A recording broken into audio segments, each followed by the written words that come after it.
Namaste. Welcome to the beginning of another live Sangha. I hope you are feeling as well as you can be in this moment. Otherwise, may you find peace here. I would like to begin our Shravana with an invocation to the Gayatri Mantra. Perhaps you know it. It goes like this. Om Bhurvasvaha Tatsaviturvarenyam Bhargo Devasya Dhimahi Dhiyo Yonah Prachodayat. Om. And as we await our first guests to arrive, allow me to set the intention for this space as being a welcoming environment, open to everyone, regardless of background, identity, orientation, ethnicity, belief system, etc. It is no surprise to most people that we live in divisive times, and I trust that we all have some common ground. May we come together here in this space as fellow students of life, at the very least, to uplift each other, relate in one another's experiences, and share positive sentiments. These are my intentions for the space. Now welcome everyone. Thank you, dear Kev, for the TikTok that you graciously sent, blessing our live already. Hari Om Tat Sat. Thank you for sharing your peace, dear Caleb. Welcome, dear Moses. And thank you for your likes, dear Kev. Dear Saint Aisha, you wonder who is our guest today? Well, you're my guest. Yeah. And hello, dear King. This body is improving in its health as it was sick, and I'm grateful for another day. And thank you, dear Vlad. All the same for you. Copy, you're wondering about the flags above my head, is that it? Oh no, you're actually talking about green flags in a relationship. There's a green flag above me, and actually more than one green flag. These are prayer flags in Buddhism, Tibetan Buddhism especially. Alright, my top 3 green flags in another person. If they're an attentive listener, if they're quick to forgive, and that they want others to make you happy just as much as they want to make you happy. Those are my top 3 green flags of the day. And thank you, dear Ushabai, for your Tom's hug. That's very sweet. And your tiny. Yippee. Soon we'll read another chapter from our book, which is the very last chapter. And dear Caleb, you were wondering if I have a favorite mantra during meditation. There are so many wonderful mantras that I have a difficult time choosing just one. We'll be choosing one at the end of this Sangha to meditate on together. One of the ones that I find myself singing or humming to myself, even as I'm, putting something in the microwave or going to the bathroom, whatever it is Om Namo Bhagavate Vasudevaya. Om Namo Bhagavate Vasudevaya. Om Namo Bhagavate Vasudevaya. It means Om, the syllable of the cosmos. Namo, salutations, Bhagavate, to the personal divine, Vasudevaya, to the one which pervades everything. It's about instilling in oneself a personal connection to that divinity in everything. And I think it makes for a really nice tune if you're ever humming or singing to yourself. And thank you, dear Vlad, for your pair of finger hearts. Om Dham Namaschandraya.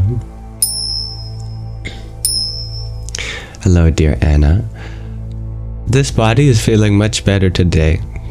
Thank you for asking.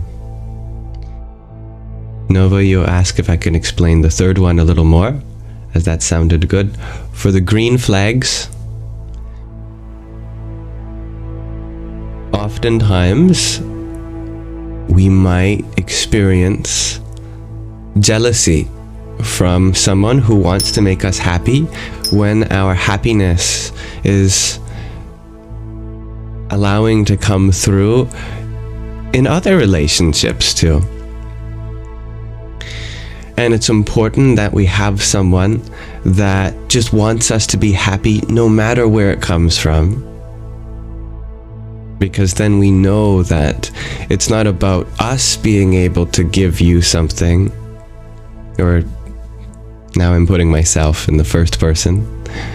It's not about them being able to provide something for us that we can't get ourselves. It's just about the opportunity to share happiness together, whether it comes from you and I or someplace beyond. And I think that is a wonderful green flag. And it can really help with breakups too. Breakups can be one of the most challenging things to go through in life. Seriously. We can be very, very heartbroken through them. But if in that relationship there was a basis of wanting the other person to be happy, no matter where it comes from, then even during that time we can feel grateful that they are exploring their opportunities for happiness. But that doesn't mean we won't grieve. It just means that the grief becomes easier. But there will always be grief. And that's okay. That's a part of life too.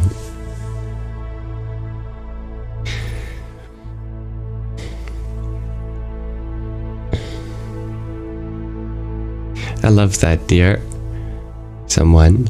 It's on your self-care wheel to do something kind when you're sad. You can be the kind you want to exist. It's very funny. And it can be challenging to tell someone who is depressed that one of the best things they can do to be happy is to go and do something for someone else. You might feel like, I can't do that when I hardly have the ability to take care of myself.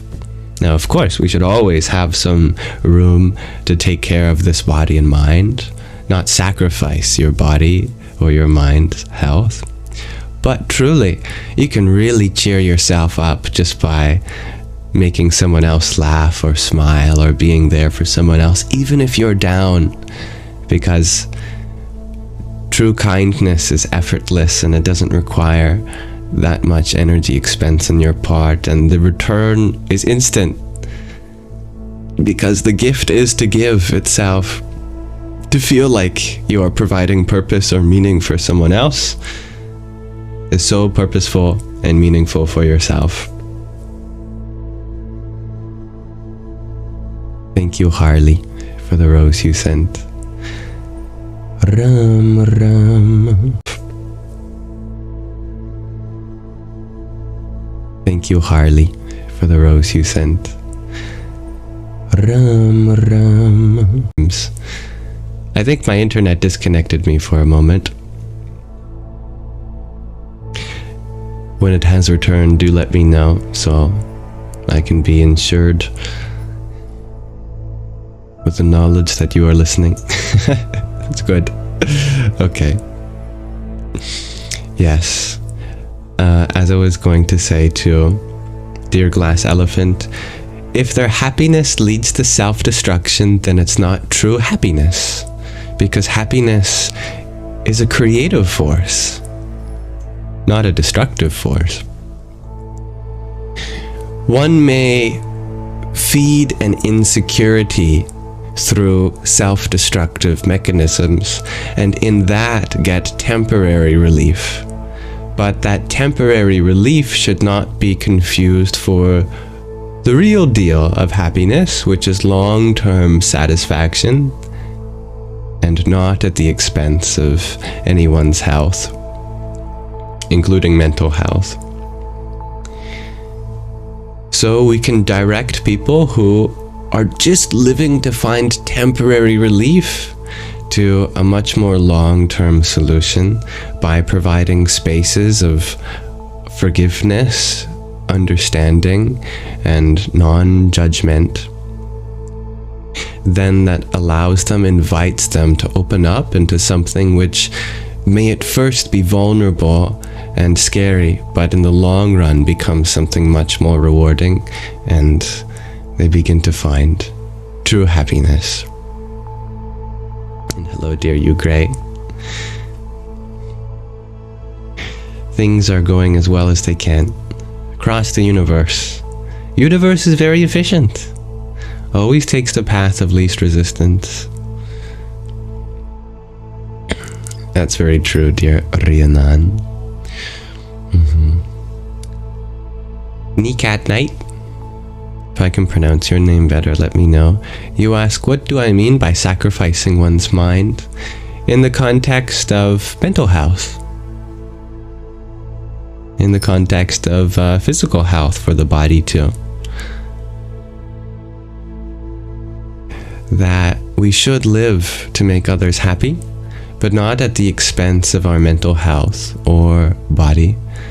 And the reason that's important, although it should go without saying, is because we can't possibly be adequate instruments of happiness when our instruments are needing to be repaired.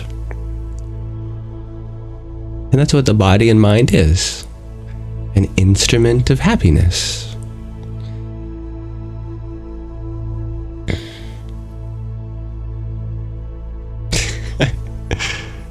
Kev asks, what do you call an old snowman? A glass of water. That's funny. A good night, dear king. Karen, you share often our happiness may bring sadness to others. That's not true.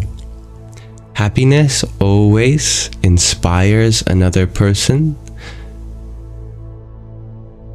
to increase in their awareness. Some people live in such small holes that they become sad unto themselves when their awareness becomes increased of something. But that's not because you brought them sadness with your happiness. It's simply the nature of happiness to expand people's awareness. And to expand one's awareness requires being attentive to the parts of ourself that we prefer to repress or suppress. And that's neither their fault nor is it yours if that makes them sad or afraid or angry. It's due to their circumstance that they have yet to learn what it's like to really open up in a non-judgmental environment. And so they're scared to. All these emotions are just defense mechanisms. Your happiness is never the cause of another's sadness. The cause of happiness and sadness is always within ourselves. That's every person's individual responsibility. No matter the circumstance that you faced in life, your misery is in your hands. You get to shape your destiny in that way. And so does everyone else. All we can really do is provide the space for people to explore that themselves, and one day they will find it too. And yes, dear Andrew, I'm happy you find value in these live streams. I do post them on my Yamsox Lives YouTube channel.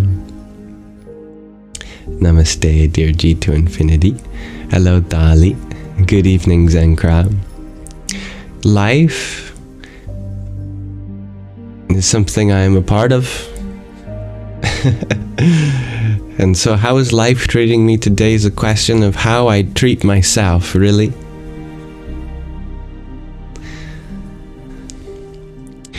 Only do that which inspires you, what feels natural.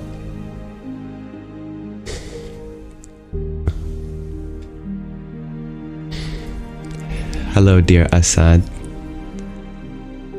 Hello, don't Traylon Miva. If I can pronounce your name better, please let me know too. Dear Duni Garcia, you shared that your kitty Luna passed away today.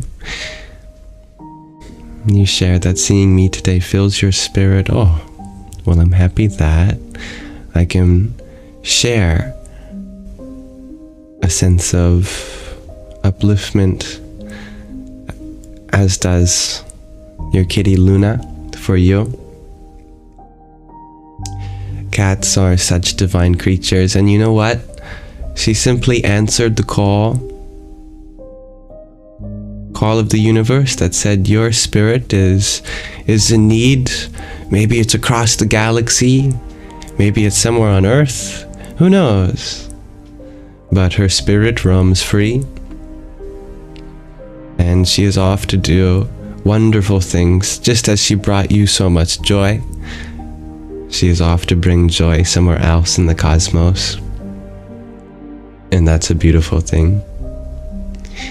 Cats are like family, as all pets are.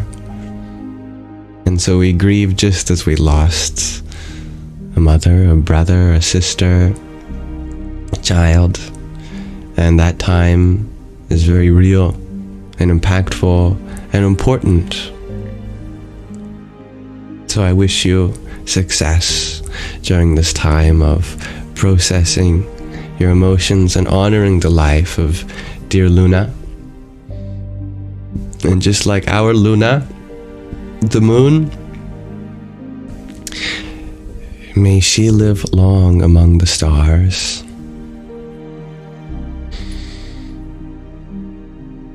And thank you, dear Andrew, for your 6 ice cream cones. That's very sweet.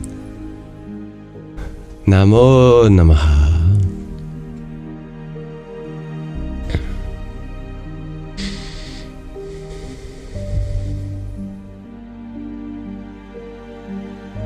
You have a kitty named Luna too, shares Julia. There's a Luna for everyone. Someone with a, is that the Libra sign? You ask, what do I think of self-sacrifice? The word, because you think it can mean different things, you know? Absolutely. Yeah. Self-sacrifice can mean sacrificing some of your own needs for the needs of others. And that's a very selfless kind of self-sacrifice. Self-sacrifice can also mean that we are sacrificing a part of ourself for something which truly isn't a part of our higher self. And so we might gain short-term gratification, but long-term despair. That kind of self-sacrifice is selfish, and is not the kind of self-sacrifice that should be pursued. But sacrifice can be a beautiful thing. We live in a world which is finite, and as such, there's only so much time that each of us have, only so much energy. There's only so much resources around the planet. Therefore, sacrifice, compromise, these are things that can add to the distribution of what's important for welfare around the world. You know that you are not just your body and mind but you are part of a life process that exists within everyone. And so, sometimes it's very noble to sacrifice part of your body or mind's needs for the welfare of another, and you're still serving the very same unified self that we're all a part of. And that is a beautiful kind of self-sacrifice, where we sacrifice our small self for the greater self, our limited self for the divine self. Hello, dear Talon. You share you feel so sick. Well, you're definitely not alone. In fact, I might have to pause the cough myself.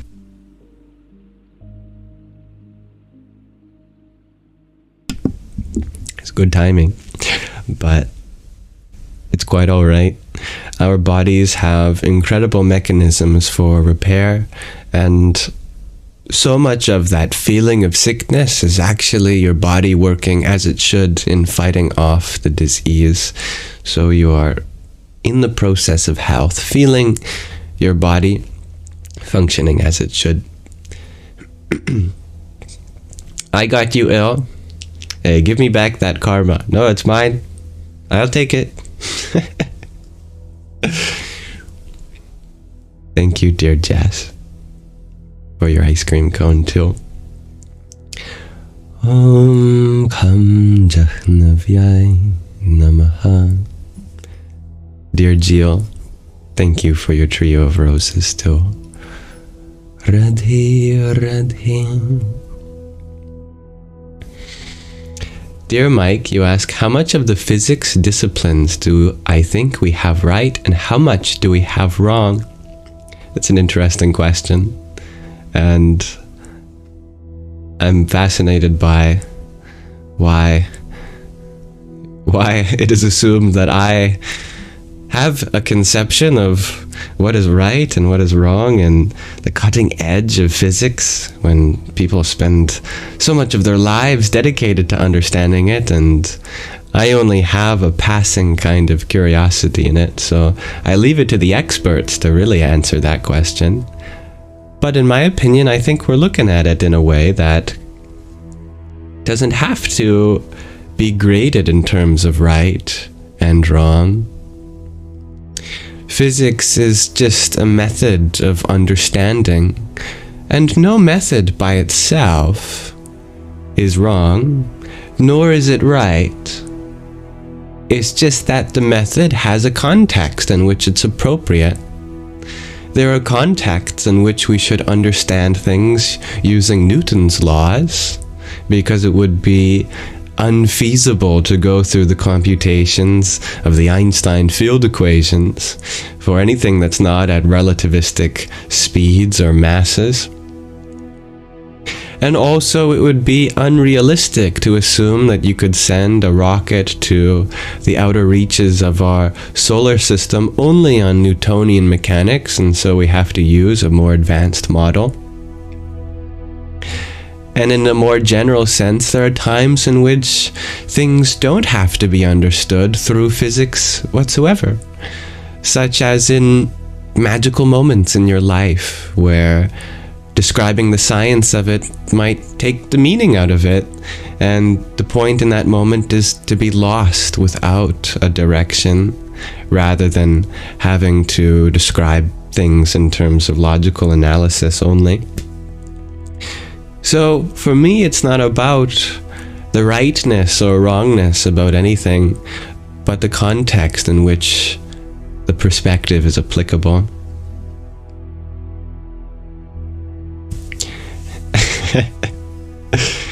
We're getting closer to Christmas, neglected Supra.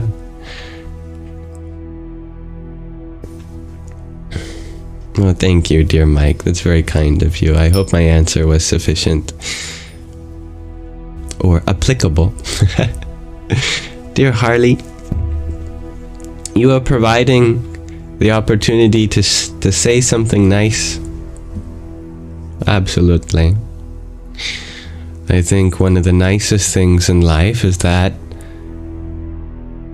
there's no rush to be yourself.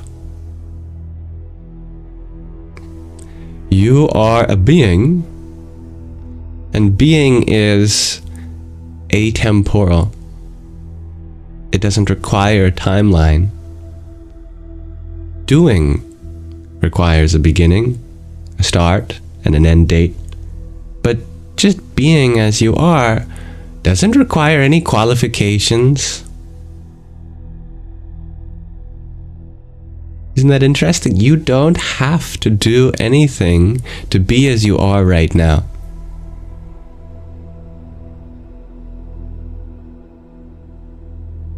There are many things you can do, and many things that are worth doing. But to be just as you are doesn't require any direction.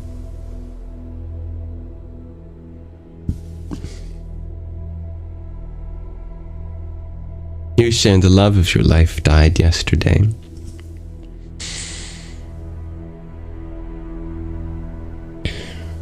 No, they didn't.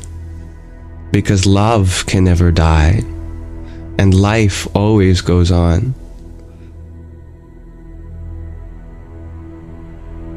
You are grieving, yes, and you are completely valid in that grief. But you are not grieving over love, over life, because those two things are forever a part of you. And whenever you experience them, they become an immortal part of you.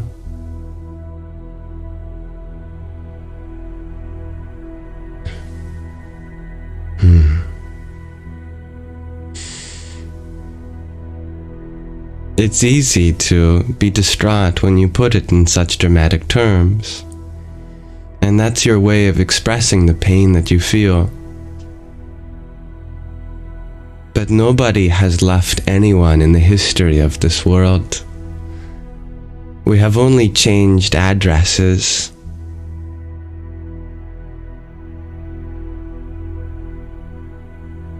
Not the body, not the mind. Means you can lose either, but not the person. Consider it like this. You know where to deliver the mail to someone that you're in contact with. They have an address, and you write a message, you put it in an envelope, and there's a system of delivery. From the meaning in your heart to arriving at their doorstep.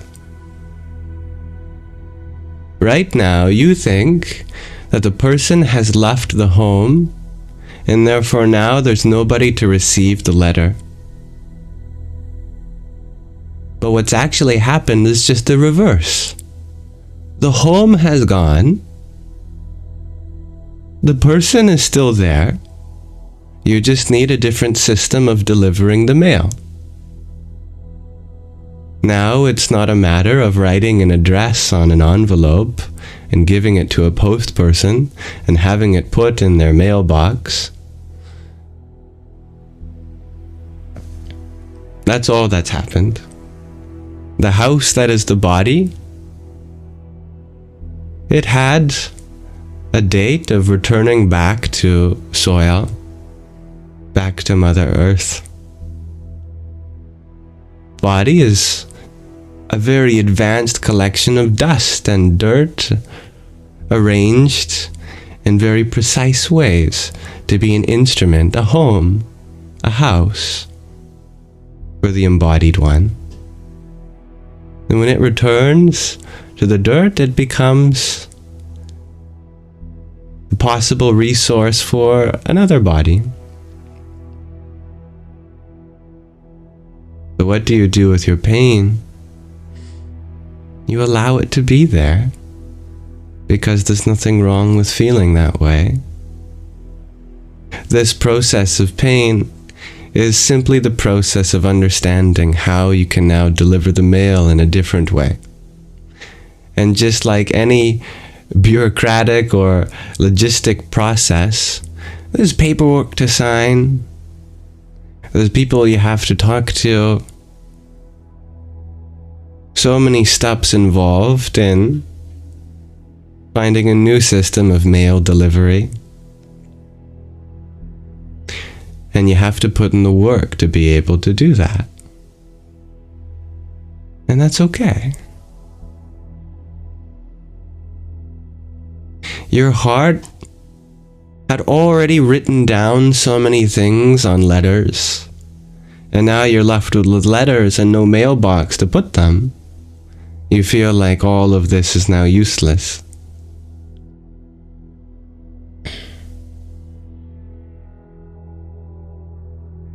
You don't have to raise your voice. You don't have to yell and kick and scream. Just remember that the meaning you have to give can be delivered in many ways.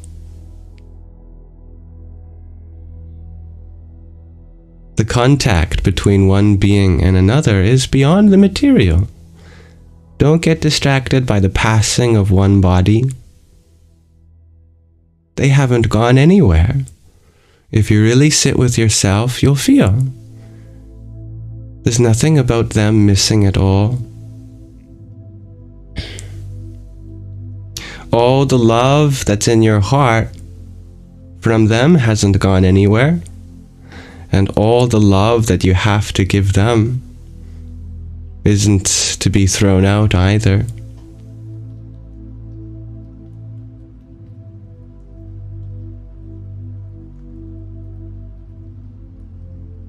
You're just in the process of figuring out how to get that love to its destination, now that the destination has changed forms.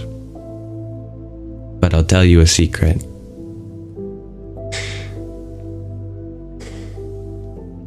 You don't have to look any further than your own heart, your own life.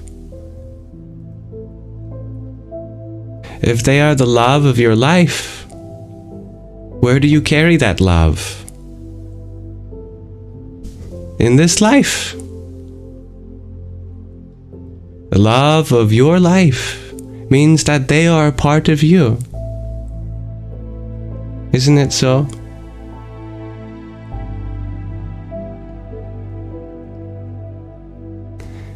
We're under the illusion that there appears to be different entities existing separately and they come and go. But truly there is only one life, one existence that we all share. Bodies are just puppets that we put on the stage to play with together. But the puppeteer is one. That includes your dear love of your life. All of life is simply an expression of one energy, one love. The way in which that is now expressed has changed. They have come into this world with nothing. They leave this world with nothing. It's what they leave behind that is important. And what they have left behind exists within you now.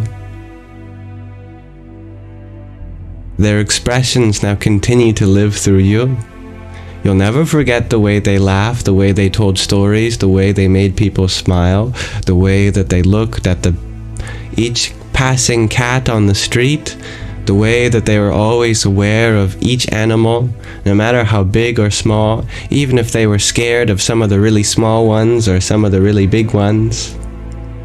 The way in which they never forgot to cherish the precious moments with you. None of that is lost.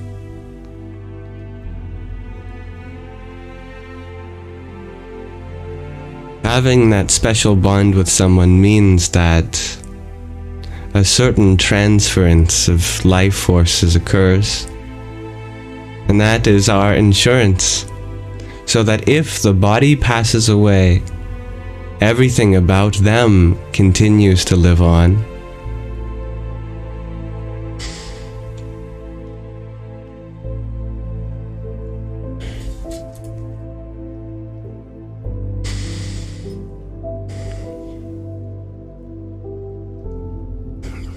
And now thank you, dear Harley, for your finger heart and your 1, 2, 3, 4, 5, 6 roses. Om Namah Shivaya. What star and moon sign am I? I am all of them, and I am none of them. In the same way that as we grow and people touch our hearts, that a little bit of them becomes a little bit of us. And so we begin to absorb all the star signs of those we love. And the more we love, the more we become all of them. And the more we become all of them, the less we are any in particular. And we are able to express ourselves in any dimension. Thank you, Roxy, for your heart me and finger heart and tiny nippy. And dear Alfie, thank you for your rose too. Hari Om Tat Sat.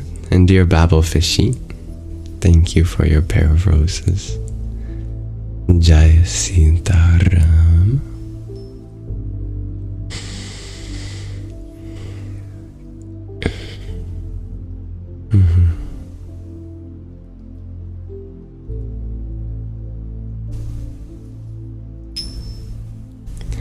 Dear Uro, you ask, if you die in anxiety, would your anxiety live on? Of course. But that's not a bad thing. Anxiety is a part of the journey of coming to peace. Everyone passes through it. Anxiety is one of the last gates. Anxiety is actually a blessing. If you are anxious, that means you're very close to becoming peaceful. Because if you can discover the way to be peaceful, even in an anxious moment, then you are saved. Because there's nothing that can stop you from being the most expressive version of yourself possible. If you succeed at life in the face of anxiety, there are very few battles left to fight. You are crowned victor at that point. So, someone may die with a certain challenge yet to be completed. That challenge will return in the next life. But that's okay. Because the point of life is not to live without challenge. In fact, there would be very little point of life if there was no challenge. Challenges are not here to take us away from life, but to bring us closer. Closer to the realization that no matter what comes your way, a part of you remains transcendent. A part of you cannot be destroyed, cannot be hurt, cannot be drowned, cannot be burnt, cannot be blown away or shaken. There is a part in all of us that we creep ever so closer to recognizing every time a challenge comes our way. And there is no way to fail a challenge. It's just a matter of time.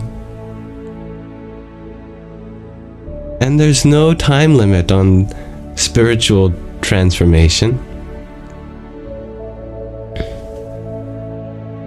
We have a time limit in our bodies, but that's simply because that's the nature of the world, is that forms have beginnings and ends, but you are that which is formless. You are the music of the universe, etched in time. If you know how to play it, that song can be played on any instrument. Such is why you go through so many.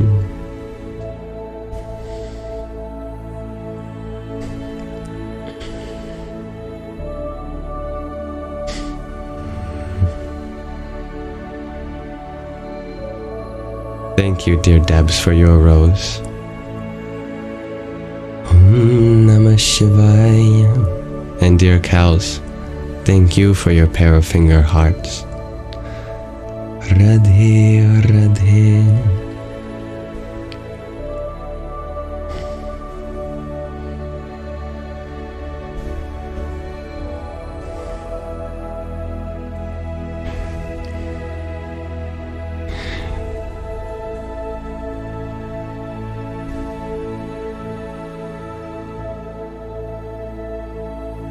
One can come to a conclusion that the challenges are too great to face in this life, and therefore it'd be better off if we were dead.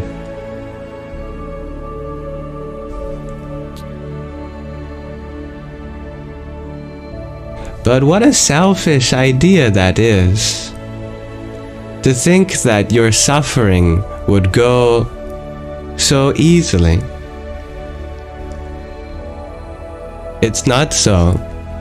Death is not the end of suffering. Death is not an easy way out of life. There is no way out of life. All you do is add to the suffering of the world by taking yourself out.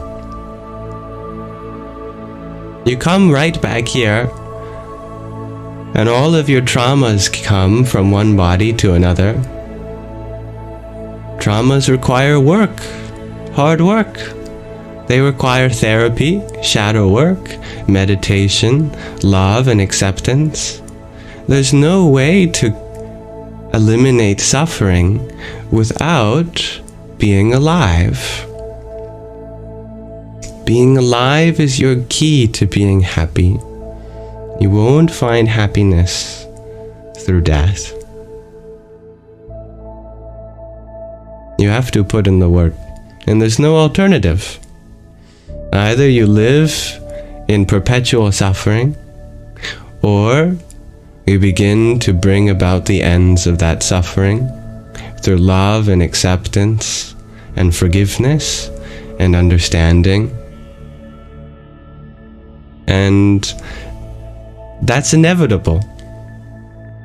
Even if you choose not to do that, you'll have to make that choice one day.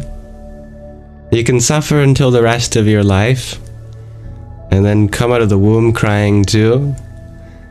And you'll continue to feel like that until you choose to forgive and accept and love. So it's only a matter of time, and when you choose to make that decision. So if you're going to make that decision eventually, why not now?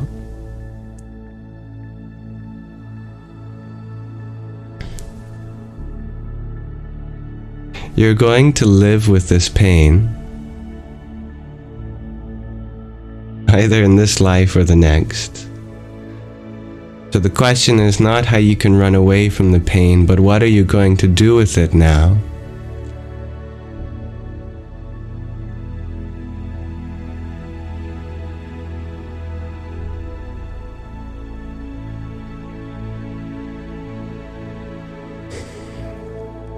And thank you, dear Karen, for the hand hearts that you sent. Om Namo Bhagavate Vasudevaya.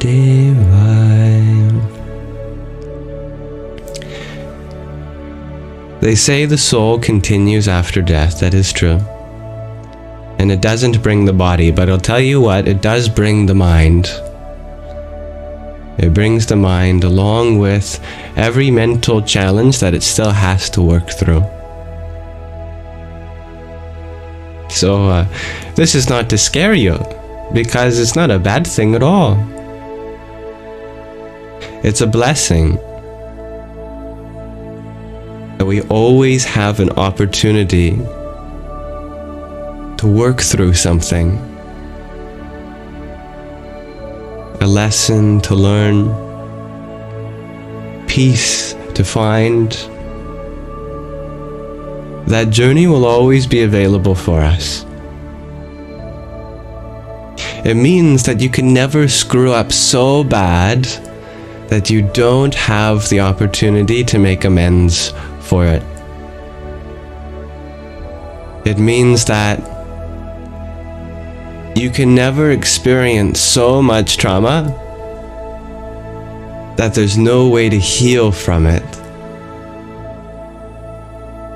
It comes with us with the knowledge that you are capable of healing and finding peace.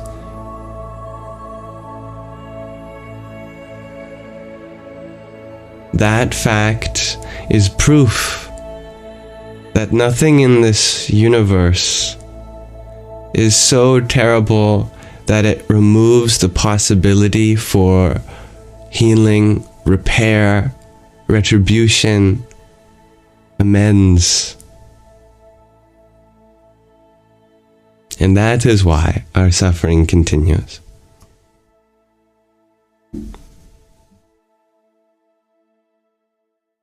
Because there's always a way to heal from it. To find happiness in spite of the circumstances that we face.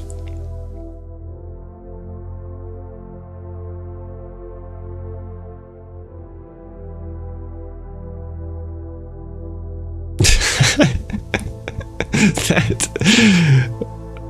Ushabhayusha, you remembered your Guru Swamiji once said, to end life is like jumping from frying pan to open fire. My goodness. Wow. Well, there you go. You're on a frying pan. What are you gonna do? Resist the fact that there's a way to turn down the heat and just jump into the fire? Or are you going to reach over and turn it down from a high to a medium to a low? But we've become so used to the confines of the frying pan. We think that that's all there is to life and there's nothing beyond. We have to go outside of our comfort zone to truly find comfort. And it's like that, isn't it? Right now the temperature is turned up high, and so we're feeling uncomfortable. But the thermostat is outside our comfort zone.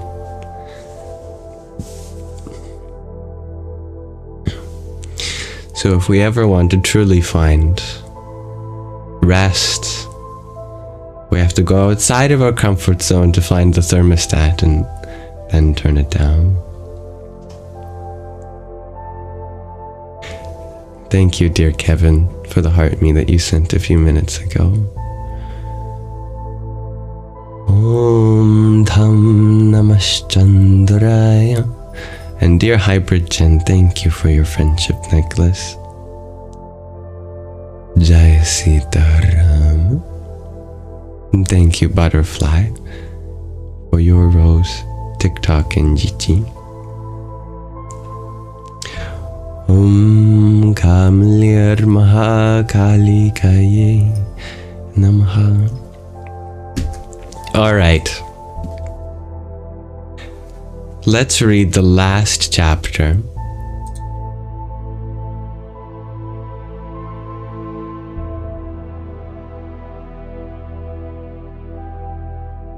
We've gone through many phases of dear Sadhvi Bhagavati Saraswati's journey thus far.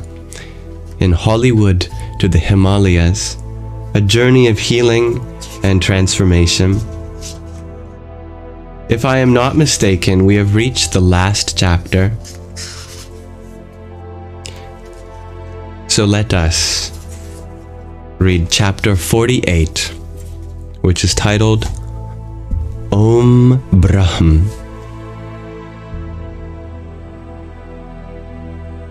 I look forward to taking you with me, dear viewers, into this final chapter May it relax your mind and awaken your heart.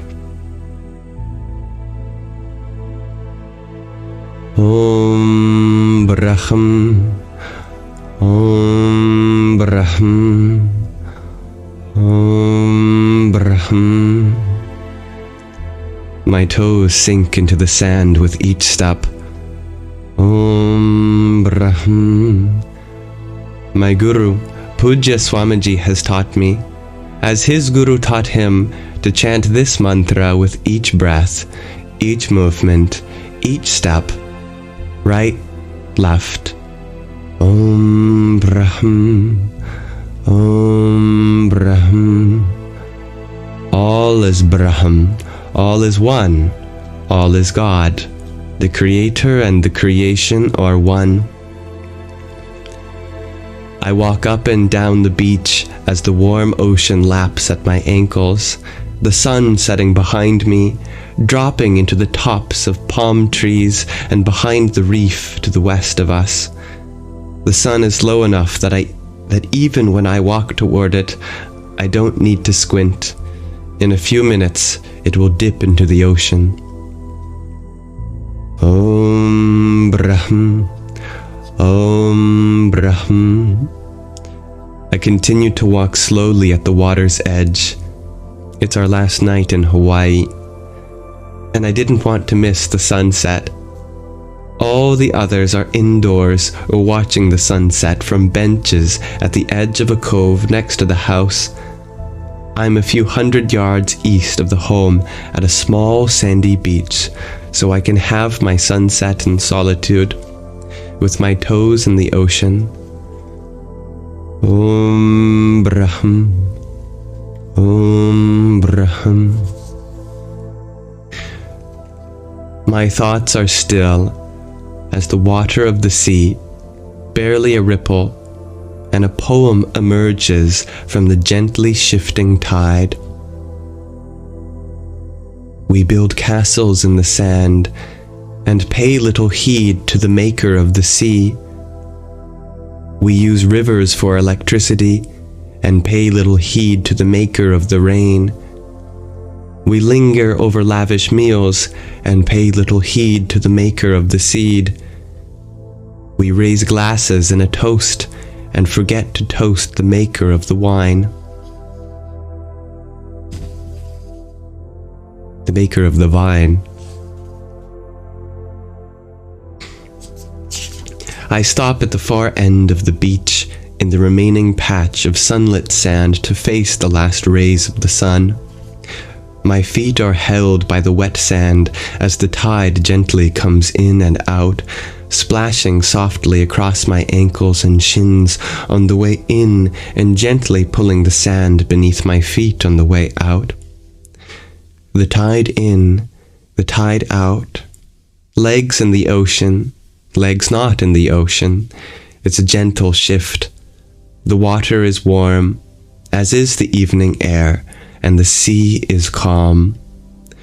But gentle though the movement is, it is distinguishable.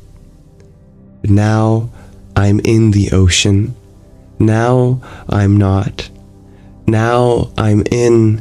Now I'm not, as the tide moves in and back out to sea.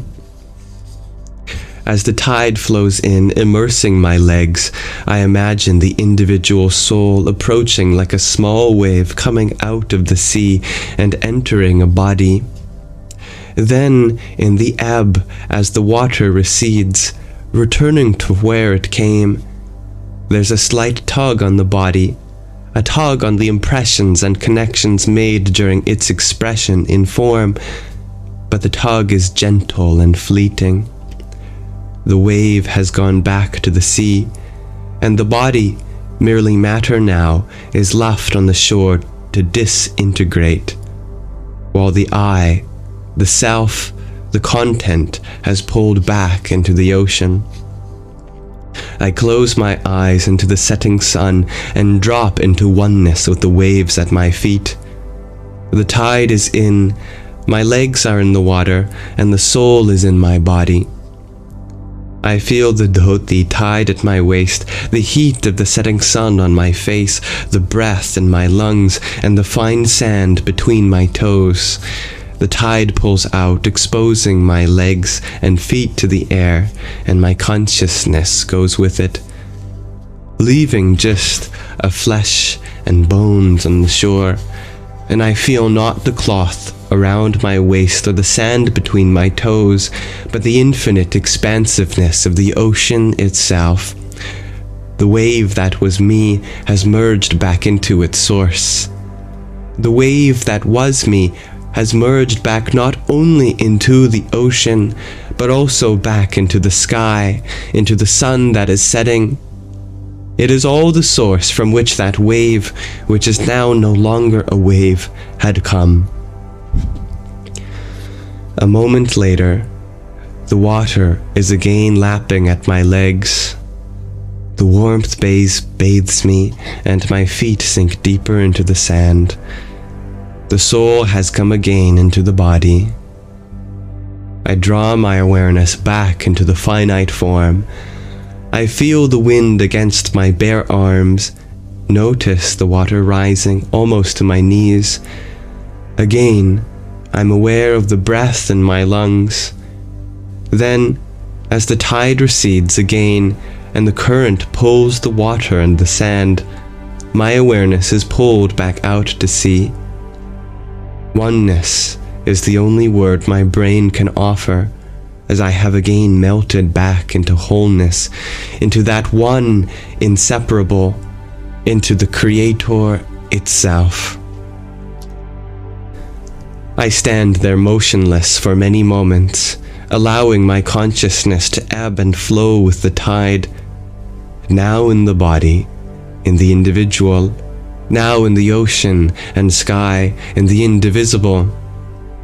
The waves of the ocean coming in and going out, coming in and going out, each real for a moment, seemingly separate for an instant, truly present as it bathes my form, and then a breath later, back out again, back into the waveless whole.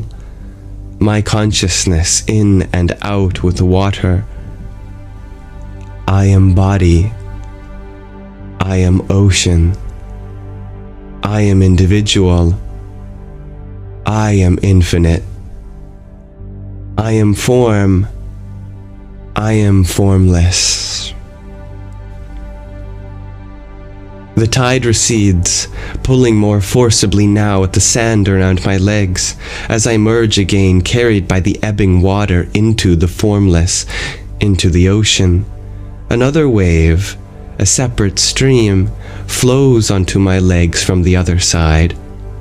It came around and behind me from a slight bend at the end of the beach to wash over my now bare legs, and I realize in the darkening sky that I am both. The water that just washed up on me and the expansive ocean into which the other wave returned. I am here and I am there. I am this individual and that expansiveness. It's not either or, it's both simultaneously. I open my eyes. The sun has set outside and has risen within me. Om Brahm.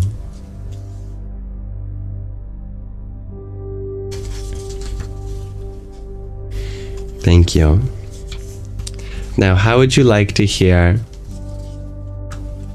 the blessings of her Guruji at the end of this book as a little surprise from His Holiness Pujya Swami Chidanand Saraswati Ji, President of Paramarth Niketan, Rishikesh, founder of the Global Interfaith WASH Alliance.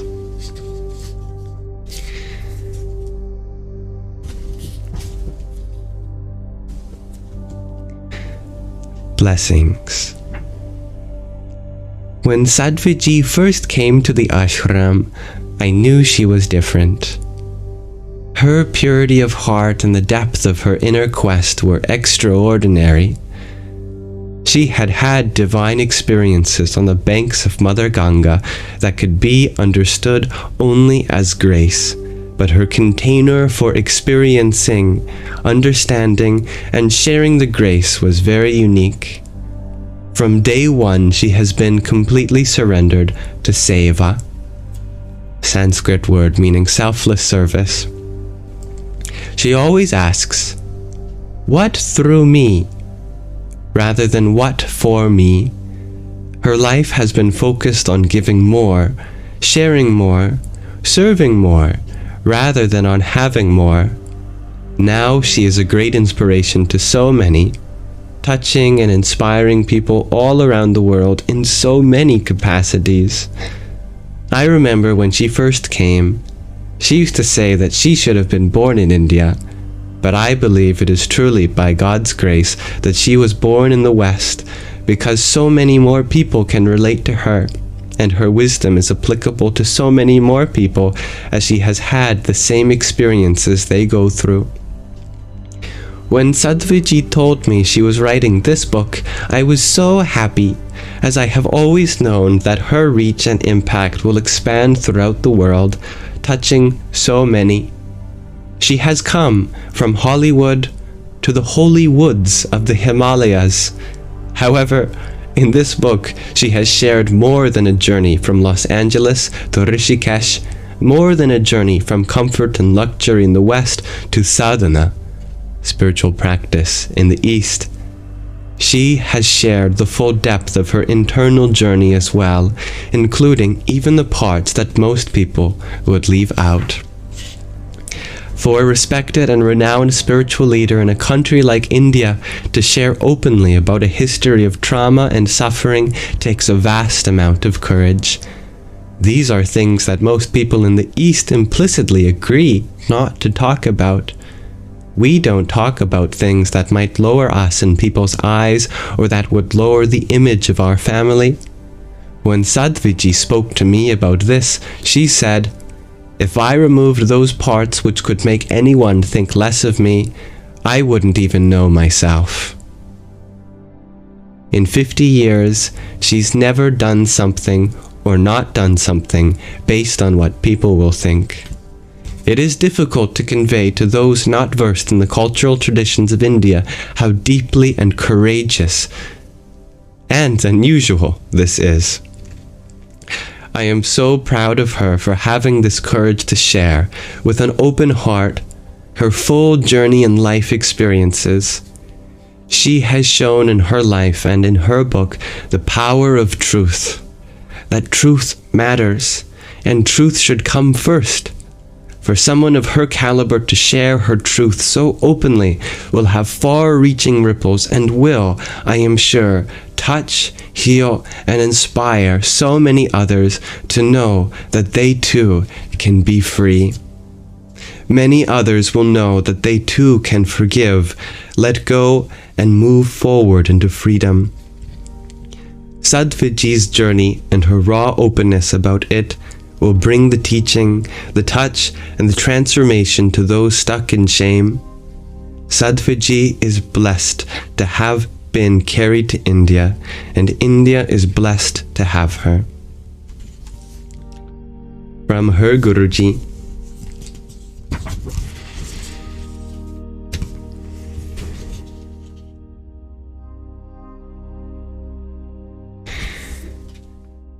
Magdalene writes that she seconds her Guru.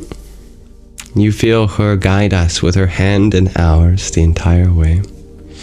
I concur. And I'm so blessed to have had the opportunity to read this book to you. So thank you for listening. And thank you, Sky Guardian, for sending this wonderful book for us to read.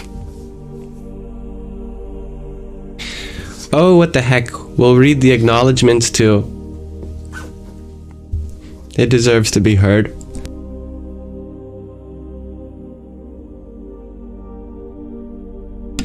It's only a few pages. This book is about the blessing of transformation with which I have been gifted. A 25-year-old Jewish Stanford grad from Los Angeles with a history of sexual abuse and bulimia sees God on the banks of a sacred river in India, moves there, becomes a disciple of one of India's most revered saints, is initiated into the sacred Hindu order of sannyas, renunciation, and becomes a spiritual leader, sharing platforms with luminaries ranging from the Dalai Lama to Prince Charles. Even though I've lived it, it still seems unbelievable. The sheer number of people whose love, wisdom, and abundant generosity of time, energy, and spirit have gone into these 50 years of my life and into this book has been uncountable. I must begin with gratitude to my parents, my mom and dad, Frank, for raising a young woman so deeply rooted in her commitment to truth that she took the outrageous step of moving to India at 25 after having a spiritual awakening.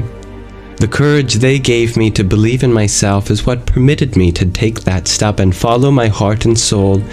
Their support all these years have been a great blessing. Love and gratitude to Dr. Ronald Gershman and Suzanne McLellan Goewi, if I can pronounce that better. You can let me know.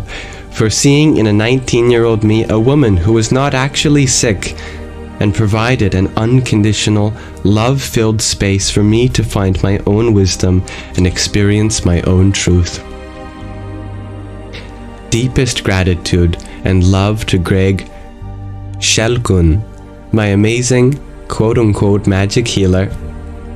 Kim Shernan introduced me to Greg when I was 24 and said she couldn't quite describe what he did, other than that, quote, he makes the unbearable bearable, unquote.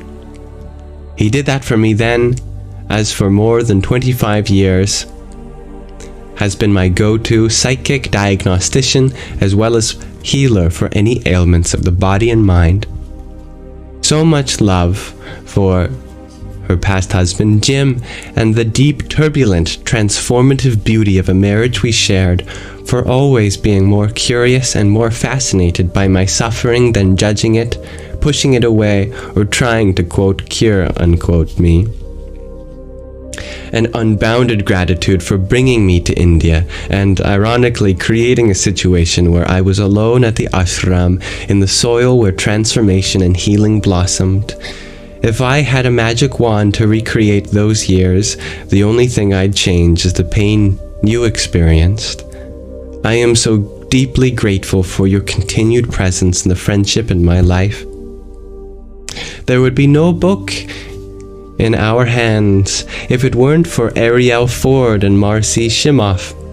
For years they pushed me to write my story, helping me to realize that no, it's not just a fascinating story, but actually something that will inspire and transform others in a profound way. And well beyond their initial inspiration, they have guided, helped, led, and manifested every aspect of the production, publication, marketing, and more. I've joked that Ariel is the sperm donor, midwife, and milkmaid of this entire book. I grew it inside of me and I pushed it out, but she's done the rest. Ariel is the embodiment of brilliance, experience, expertise, wisdom, boundless energy, and the unparalleled ability to manifest what she sets her mind to. Her personality is rooted in the mantra of yes. Her active lead on this project from the first page helped in every possible way turn this idea into a reality.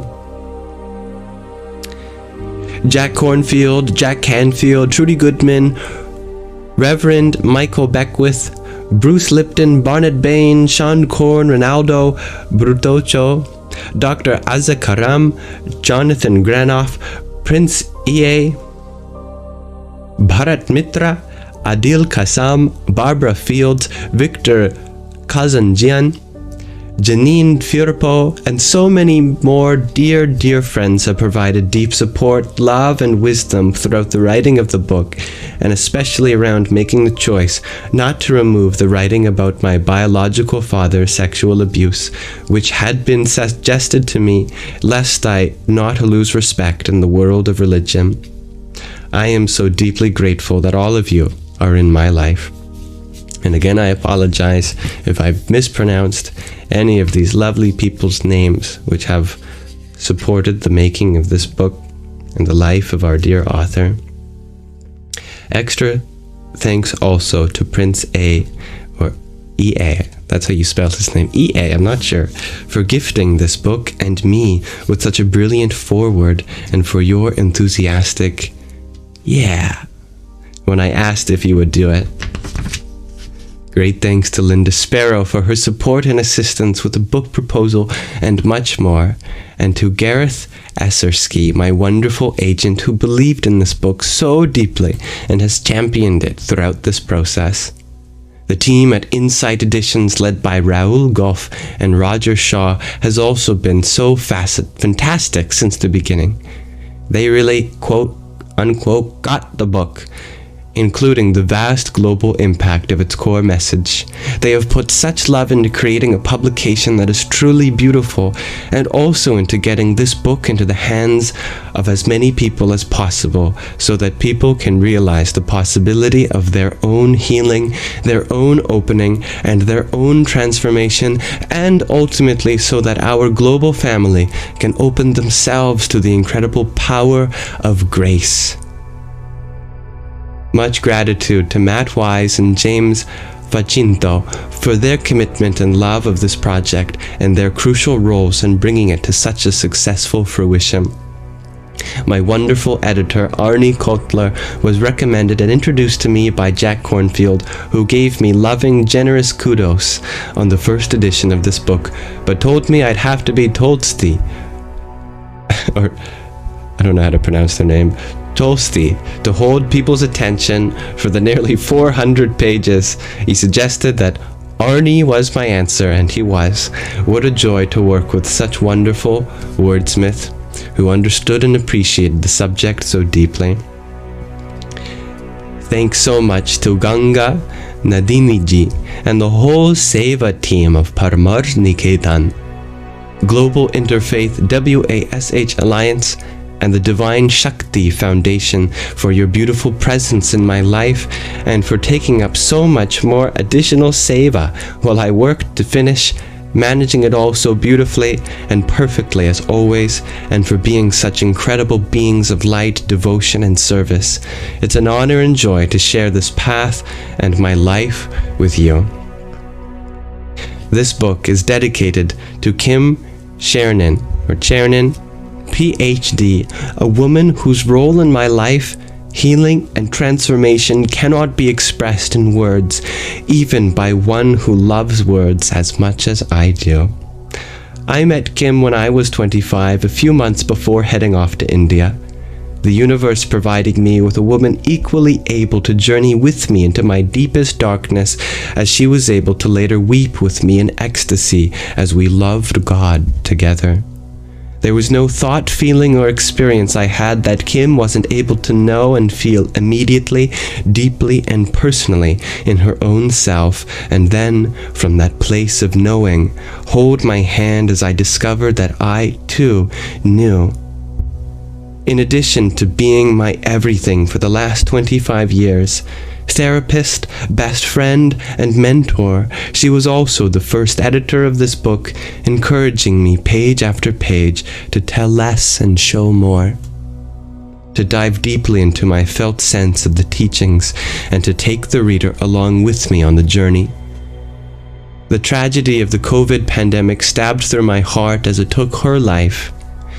Her beautiful body is no longer with us, but I feel her presence nearly constantly, and almost every day I can hear her exclaim with love and wonderment, "Oh Bhagavati." Lastly, and most importantly, to my Guru Pujya Swami Chidanand Saraswati Ji, I offer all the gratitude, all the devotion, and all the love that I have. In Sanskrit, the word guru literally means the one who dispels darkness and brings light. A true guru is one who shines the light not on himself or herself, but who shines the light on you. From the beginning, Pujya Swamiji has held that metaphoric superpowered flashlight, and even when at times I was attached to the story of my darkness, he has stood there calmly, quietly, steadfastly, until I had no choice but to look into the light and see what he had seen from day one when he told me to look into the light and see what he had seen. When he told me I could be free. I said that sentence twice because I went back a line, but it made sense. I thank him so deeply for his words. Welcome home. And opening his home to me and to so many others from every corner of the earth. I also have such deep gratitude for the way that he has nourished, nurtured, guided, directed, and graced my path. To have a Western woman as a core disciple and to put her on platforms typically occupied only by Indian men is no small feat. It has not been easy for him, I know that, but his anchoring in divine, genderless, or genderful truth has made him emphatic and resolute about the role women must play in the world, including the world of religion.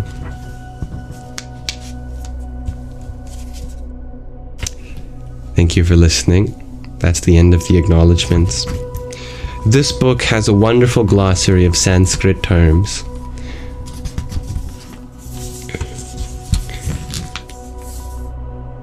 Now, as a reward for those who listen to the acknowledgement, here are some wonderful pictures included at the end of our dear author as she has grown up. We'll explore them together, and I'll just minimize the cover so you can have as big of a view as possible of these wonderful images.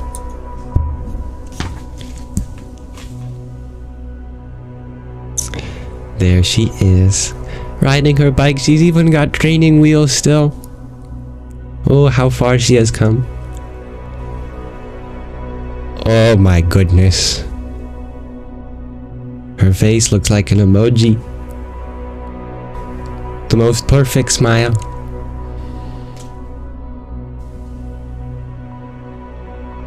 Unrelinquished joy. Perfect.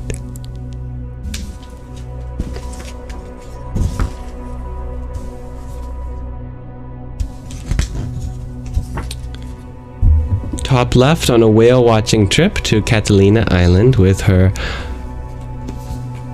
father Frank.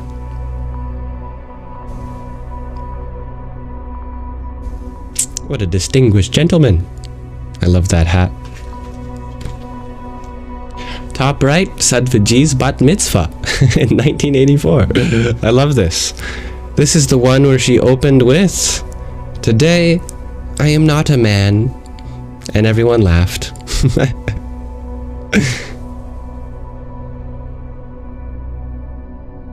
Bottom, with mom and dad, early to mid 1980s. Oh yeah. Definitely looking 80s. There she is.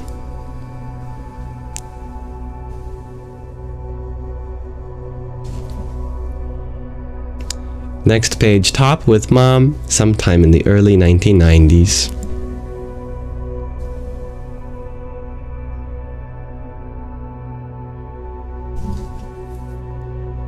Bottom left, on a backpacking trip from the Tetons, summer 1988. Wow. Look at that hair. My goodness.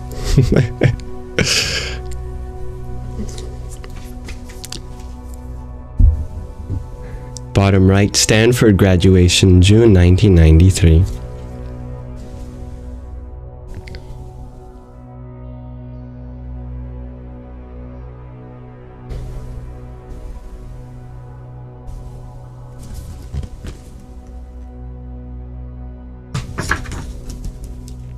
Next page, top, crossing from Nepal into Tibet on a trip from Kailash Mansarovar, which I think we read about.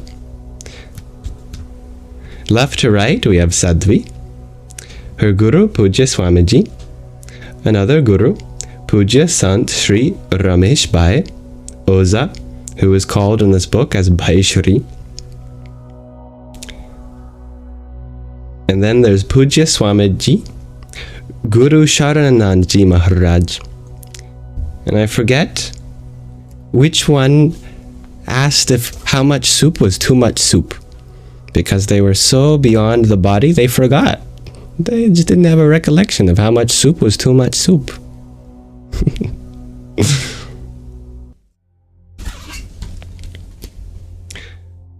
On the bottom left, in the tent camp on the banks of Lake Mansarovar, June 1998.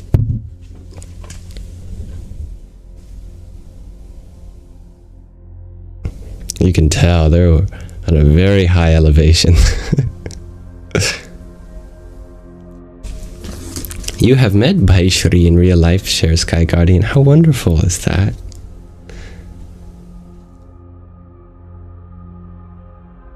And on the bottom right, during a special event at Paramarth Niketan in the mid-1997 or 1998.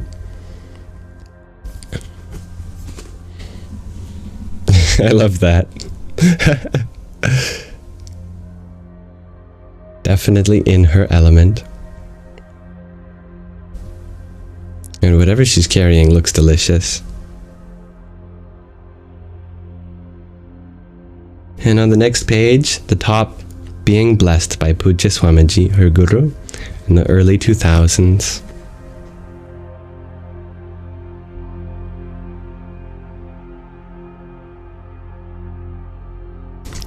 And finally,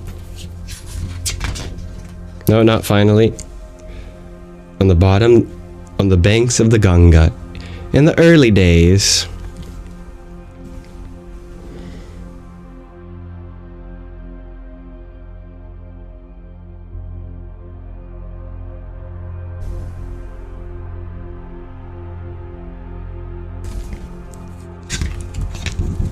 I love these pictures. On the top, there she is with Swami Ram Devji at the Kumbh Mela in Prayagraj.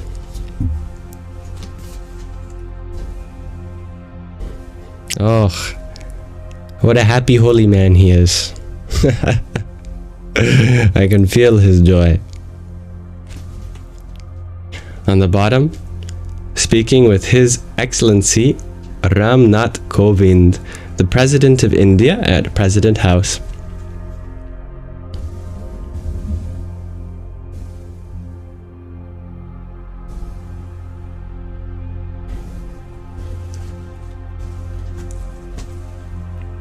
Next page, in the top right, love during a Hindu-Muslim interfaith celebration of India's Independence Day, August of 2018.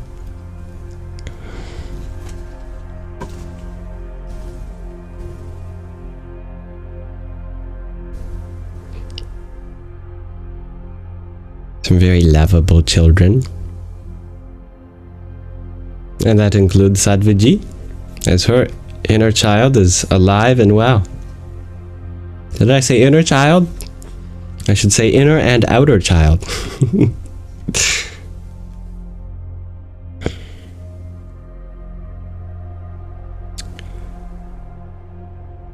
Actually, the middle right one that you saw, below the one that was actually at the top right, was sharing love and the gift of reading with a child at one of the Divine Shakti Foundation's free schools.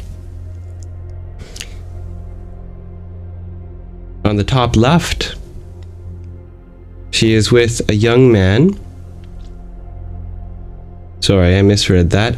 A young girl who has mental and physical challenges that she goes through, who had come for a free medical camp at Paramarth Niketan.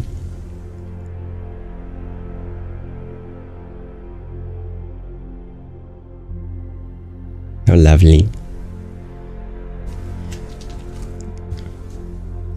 And on the bottom, here she is meditating on the banks of Ganga with the Rishi Kumars of the Gurukul / orphanage at Paramarth Niketan.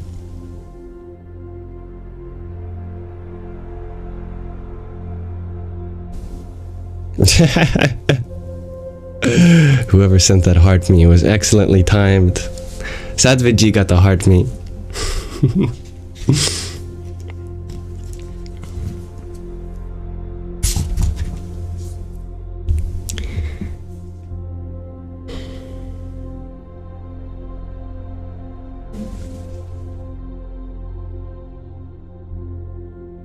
Now on the next page on the top, the launch of the Encyclopedia of Hinduism in London by the Prime Minister of Great Britain, Mr. David Cameron, and many dignitaries at the Queen Elizabeth II Centre.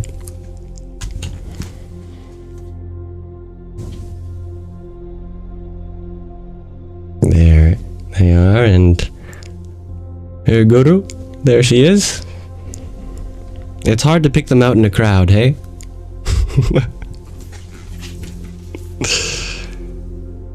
In the center left, a panel on women's religious leadership at a UNFPA headquarters in New York during the United Nations Commission on the Status of Women, March 2019.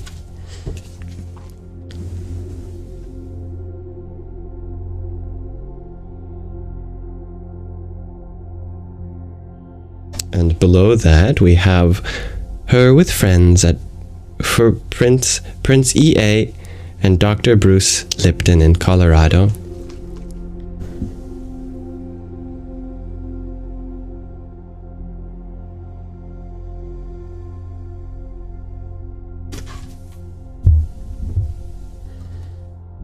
And on the bottom right, her giving a TEDx talk at the University of San Francisco.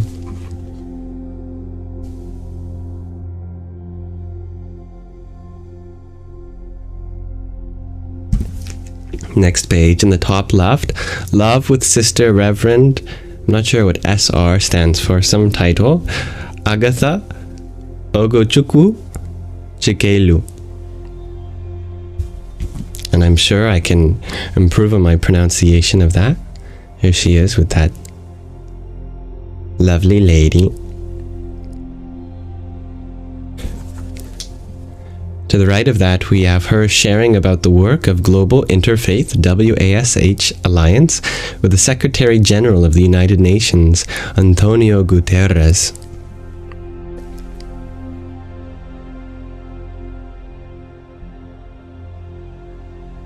I love that he's wearing some ceremonial garland around his neck. And on the bottom, we have the Interfaith Peace Prayer Ceremony and Mega Event at the International Peace Palace, The Hague. So many, probably important people in this image. We can see, of course, her and her guru at the front.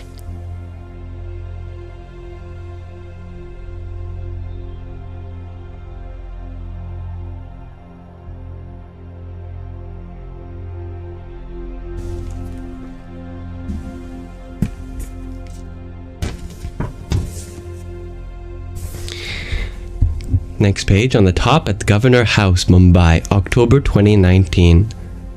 On the left is Anil Kapoor, a Bollywood actor. In the center left, there is her guru, Pujya Swamiji. And then there is the Honorable Governor of Maharashtra, which is a province in India, I believe. There's a famous actor.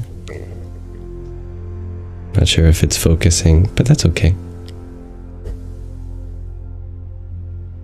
Now it has sneak peek for the bottom. I'm sure you already saw. There's the launch of Sādhvīī's book, Come Home to Yourself, in India with His Holiness the Dalai Lama in 2019. I love him. He always has the best face. The Dalai Lama. Her guru does too. They all have such wonderful faces.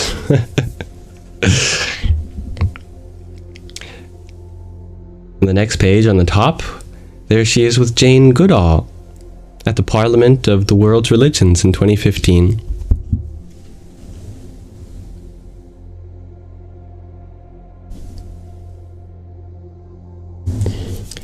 And below that, she is with Pope Francis in Rome.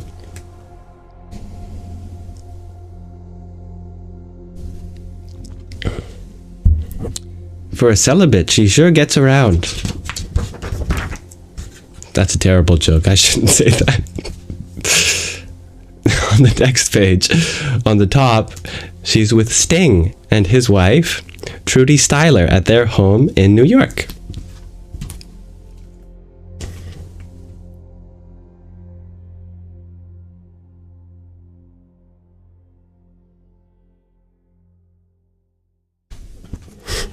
Sorry. Below that, she is at the NDTV Cleanathon with famous actor Amitabh Bachchan, offering him a Rudraksha sapling. How lovely.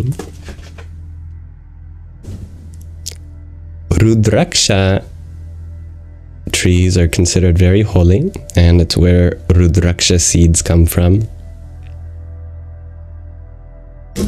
which are these sacred beads that are often used in malas.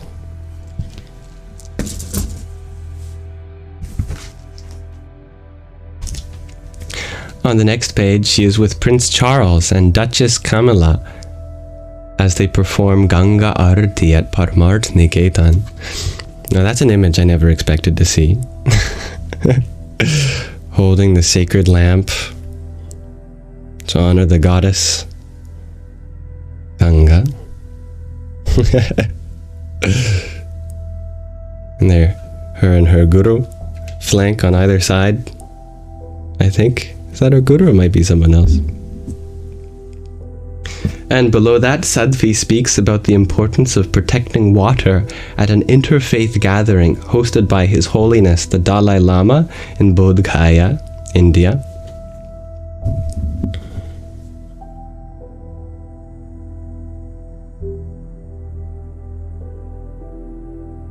Looks like there are Hindu, Buddhist, and Sikh leaders there.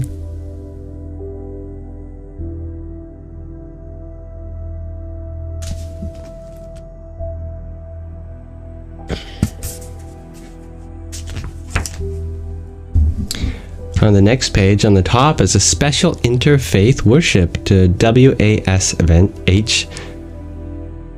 hosted by the Global Interfaith WASH Alliance with UNICEF in Ladakh, uniting hands for clean water and sanitation.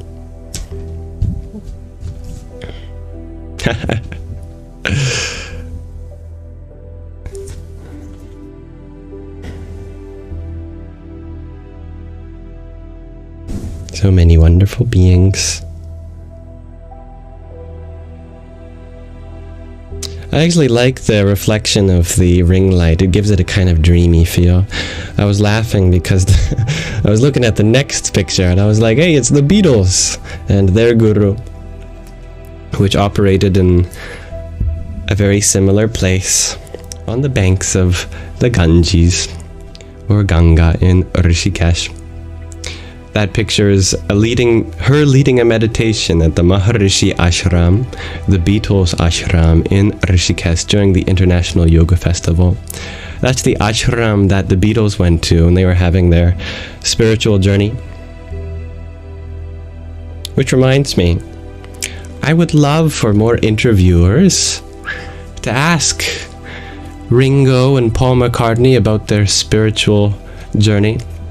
They're always asking them questions about the Beatles and them breaking up, but they experienced a lot of spiritual awakening.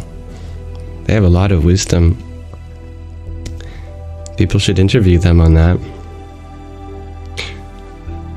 On the next page top, there she is meditating under the trees. Oh, I like this. Yeah. that's a good place to meditate.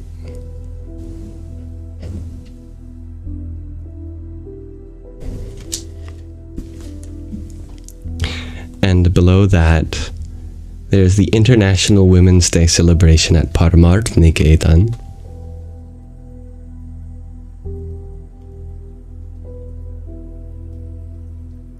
I love that. And finally, above is our dear author, Sadhvi Bhagavati Saraswati, of Hollywood to the Himalayas, being showered with flower petals on her birthday by devotees, friends, and the children of the Gurukul.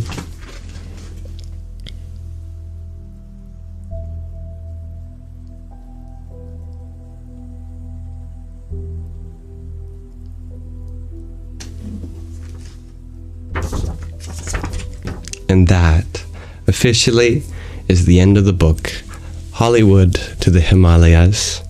So, again, I thank you, dear viewers, for allowing me the opportunity to read over the past few months, one chapter at a time. It goes to show how just reading a few pages every day is enough to finish a book in a few months, and what a wonderful book that is.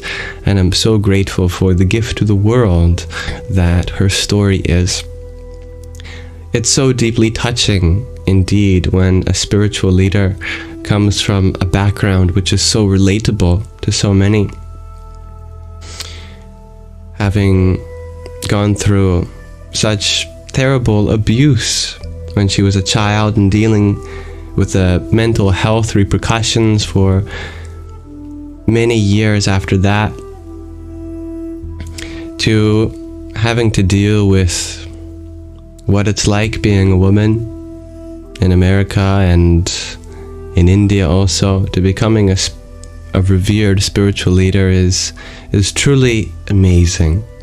And I really hope that her story touches you as much as it touched me, even though I'm not American or a woman. I know that there's a lot of more room in the world for the voices of the women to be amplified, uplifted, and heard. And so it's truly my solemn duty to be able to participate in that. This book is certainly a story of how grace does not discriminate.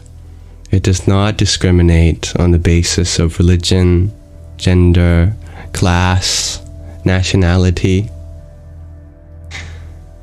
The only qualification for grace is that you are open to trying something new.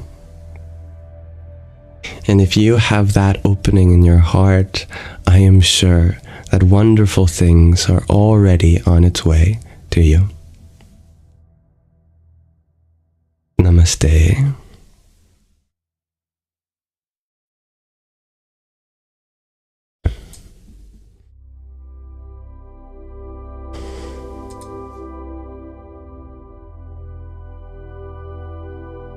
Now, let us transition from our Shravana, our listening portion of the Sangha, to our Manana, where my ears and my eyes are yours.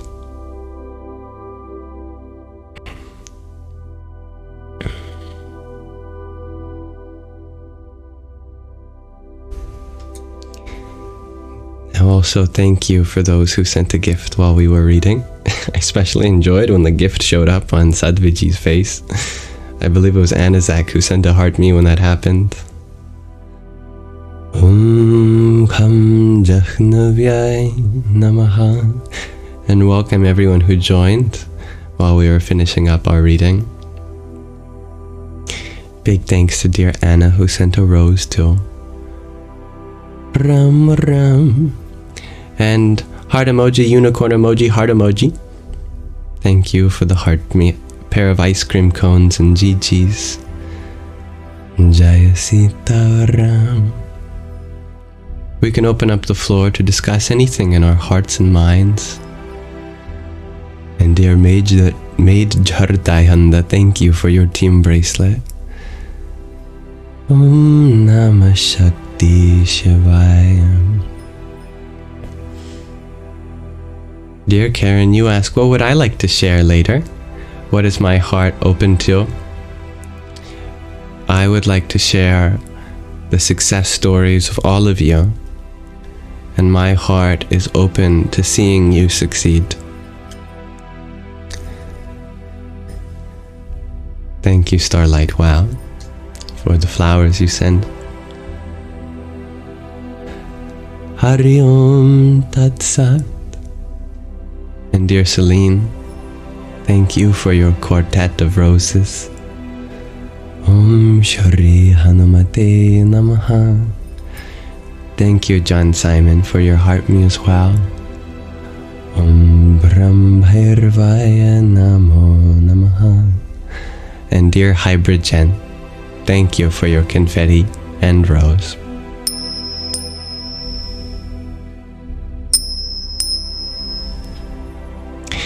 Dear Robert, you wonder what I know about the throne of glory.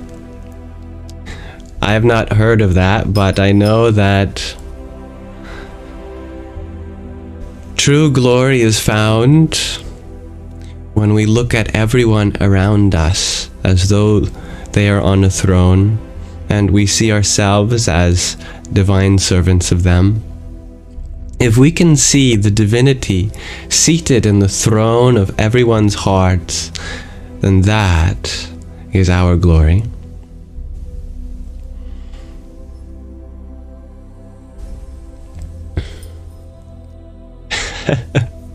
Hybrid Jen, you share that you are battling to be great or to be lazy.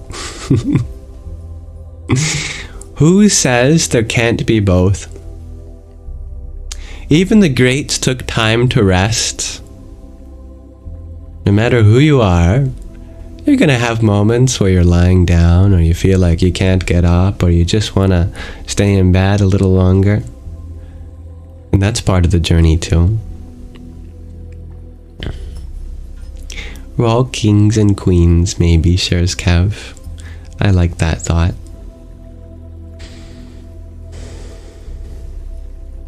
Decipher, you wonder, how old is she today? The author of our book? That's a good question.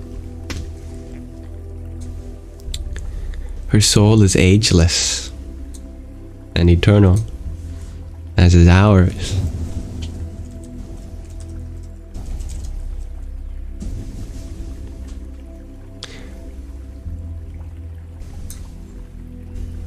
I'm looking it up for you.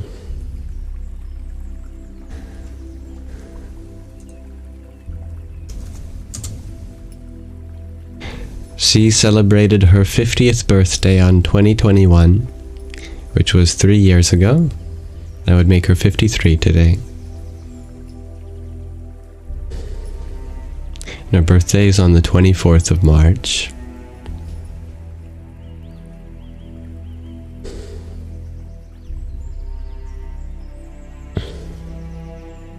Hello, dear. The only S. You wonder, what does freedom mean to me? I recognize that freedom means different things to different people. To me, it can be loosely categorized into inner freedom and outer freedom. Inner referring to what's happening in our hearts, in our minds. Outer freedom referring to what's happening to our bodies, to our homes, to our country, for example. Whatever we identify with, we seek the freedom of that. If we identify with our body, with our homes, with our country, then of course freedom to us will mean freedom of body, freedom of home, freedom of country. And there's nothing wrong with that. However, it's it's not guaranteed that we will have such freedoms all around the world, and probably in some capacity in your life too. There are things that occur to your body, to your family, to your country, that are out of your control. We should certainly fight for that freedom. But there's another kind of freedom that you have access to in this moment. And I know that because everyone does. That is inner freedom. The freedom of your soul. In this moment, you may not choose the circumstance of your life, the events that happen, what you get to see and hear and smell and taste and touch. But you do get to decide what that means to you. You have the freedom to take a wonderful thing and feel terrible about it. I think we're all guilty of that.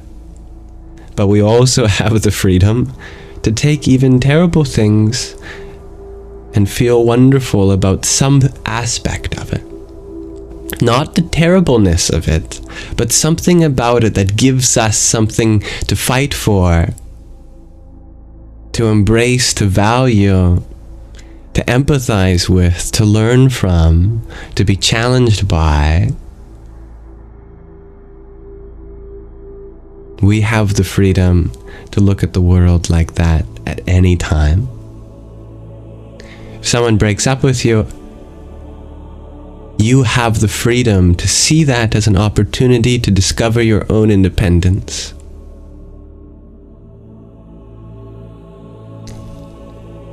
If someone in your family turns ill, you have the freedom to see that as an opportunity to connect with them, to serve them, to give back in ways that maybe they gave to you when you were younger.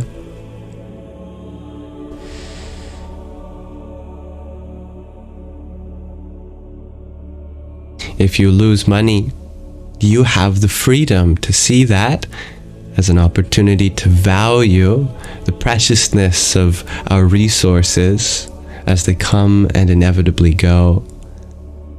And to remember that the greatest resource is not in what you gain, but in your ability to have gained it in the first place, which is always with you.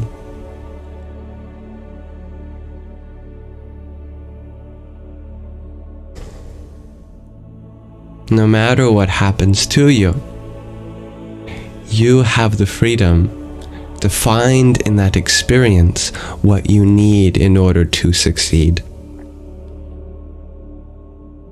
And success looks very different for everyone. And I think that is true freedom.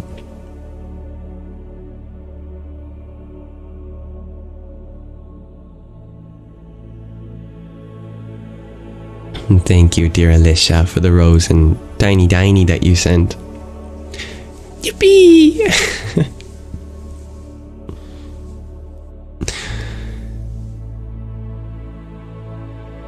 And dear Davas, thank you for your heart me. Om Kali Mahan Kali Kali Ke Parameshwari Sarvananda Kare Devi Narayani Namostute. And thank you, dear Anna, for your team cheers. Om Triambakam Yajamahe Sugandhim Pushti Vardhanam Urvarukam Iva Bandhanan Mrityor Mukshiya Mamritat.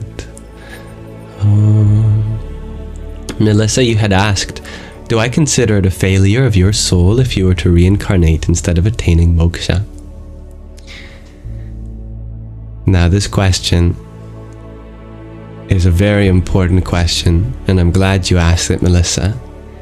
It is indeed the goal of one's soul to attain moksha. Moksha comes from the Sanskrit root muj, which means to free, to liberate. And so moksha means freedom or liberation. And that liberation, that freedom, is exactly the freedom that we just described, which already answers your question, but I'll clarify to make it extra clear. True freedom is not from the cycle of births and deaths. That, known as samsara, is a metaphor.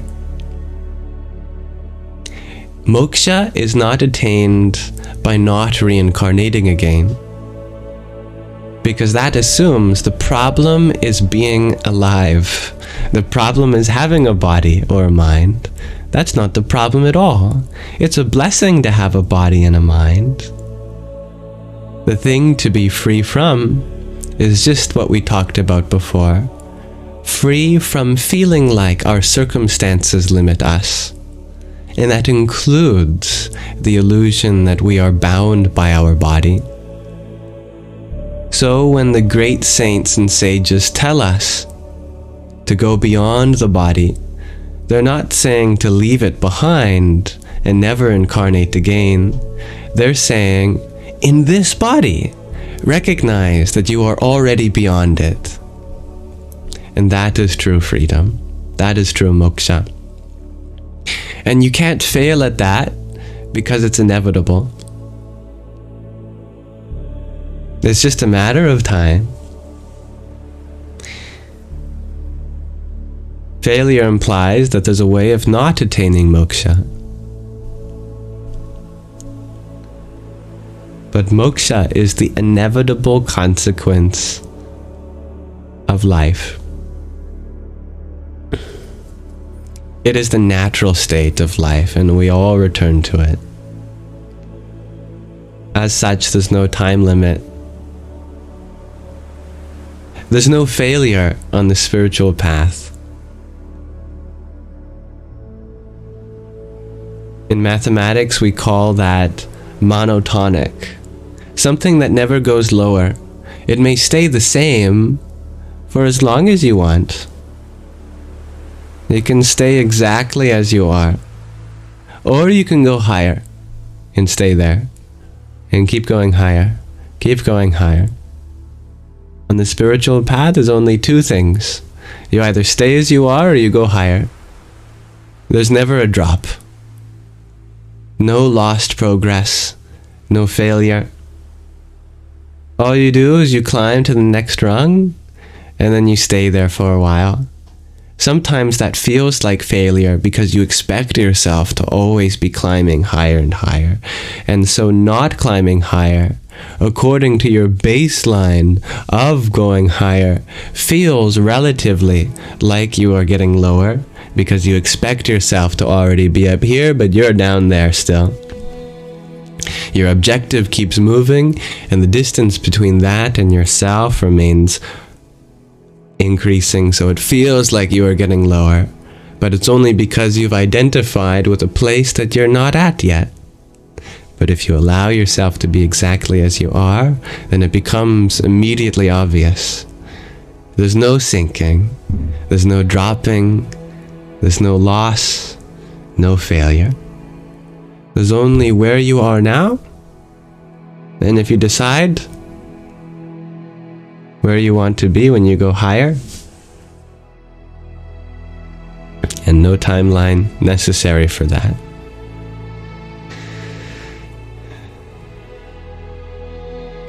Don't quote me, G to infinity. I am paraphrasing Krishna in the Bhagavad Gita when Krishna tells Arjuna very early on,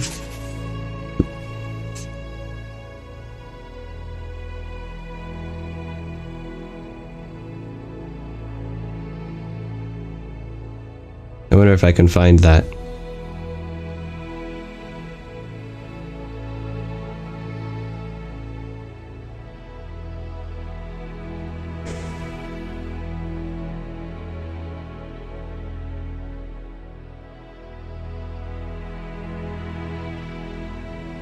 If I can't find it, that's okay. Oh, I found it. The 40th verse of the 2nd chapter of the Bhagavad Gita, Krishna says to Arjuna, "Here, on the spiritual path, there is no loss of effort towards liberation, nor is there any harm.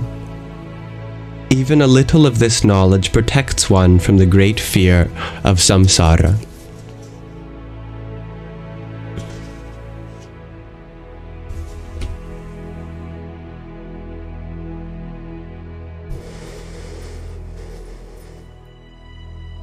Thank you, dear Anasek, for your friendship necklace.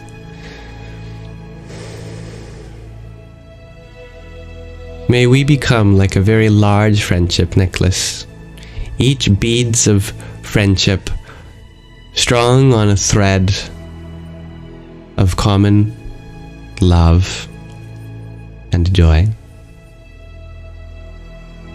Thank you, dear Melissa, for your friendship necklace too. Om Brahm Namaha. Dear Shai, you ask, is consciousness a field, like an electromagnetic field which the brain receives? I like that. There's a lot of symbolism that we can draw truth from there.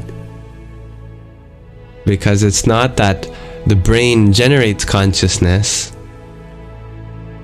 it's that consciousness uses the brain, just like you imply.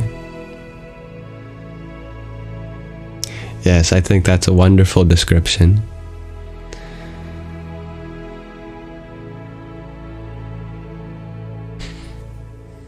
Hello, dear spirit from Sweden. The only S you share. Wait, really? There's no such thing as the bottom for us? Nothing lower? You love that. Yes. Nothing lower, because we only have higher heights to climb to. It's very humbling, because it means we're already the lowest we can be. There's no further depth we can fall to. Whoever we climb to, the ground is raised up to that point. And that's the beauty of humility. We're always at the lowest of the low. Which sounds self-deprecative at first, but actually it's a grace, because it means that there's nothing that we can fall from. And that we can only go higher.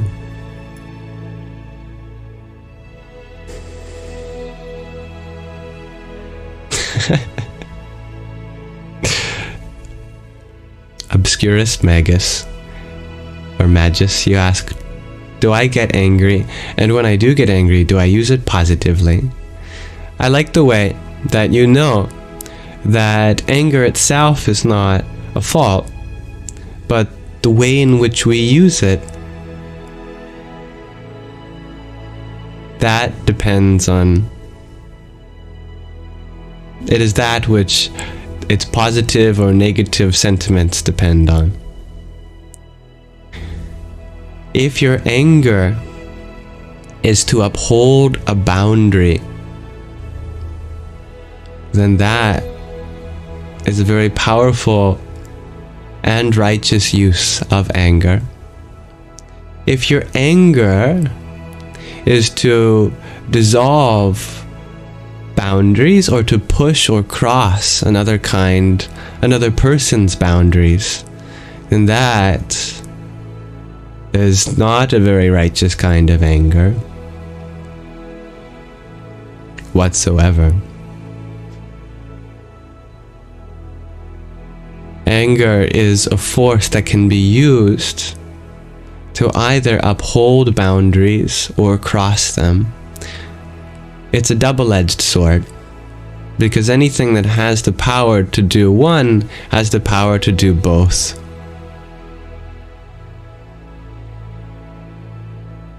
So we have to be very careful not to use our anger to cross another person's boundaries.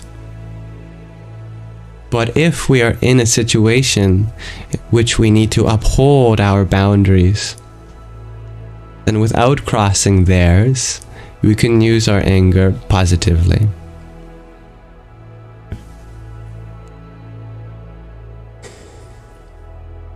This is important as a function of the mother. Do you think a mother is not right in raising her voice in order to protect her children, for example? She is absolutely valid in her use of anger for the protection of the vulnerable. And that is a part of the divine feminine called Durga. As such, in India they worship Durga as the fierce form of the mother within everyone. And she is symbolized as riding on the back of a lion. Many arms with a sword and a discus and a mace, and she's charging into battle, not for offensive purposes, but for defensive purposes. Personally, I'm very grateful that I haven't had that much to defend recently. But every now and then, anger does arise, and usually it arises in the context of the Sangha. If someone is pushing the boundary I have set for the space of being inclusive for everyone, if ever someone is crossing the boundary of another Sanghi, another participant here, they're saying that there is only one way to be, and that anyone else is wrong for being like that, I get angry. But I'm not the kind of angry person that raises my voice. Instead, I set very clear boundaries and say it like it is. And if I need to do some moderation, I will do that.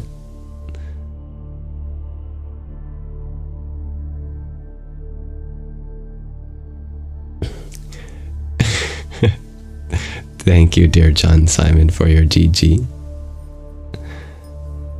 Hello, dear Cosmic Cutie. Hari Om Tat Sat. Thank you for finding beauty in me, dear Brandy. It is the same in you. Dear Karen, you ask, what do I wish to learn about life or about me that I haven't reached yet?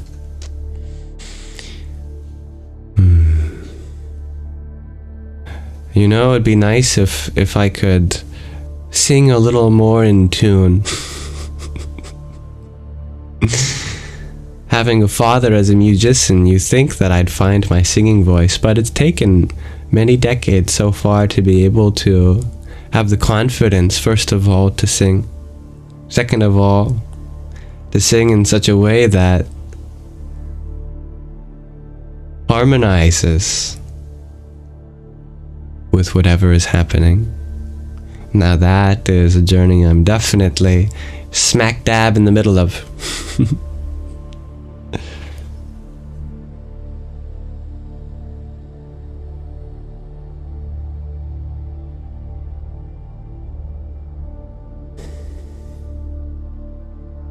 Dear Hybrid Jen, you share that you made people freeze up when you hollered at your own kids to stay next to you. That is the power of the mother. She is a force not to be reckoned with.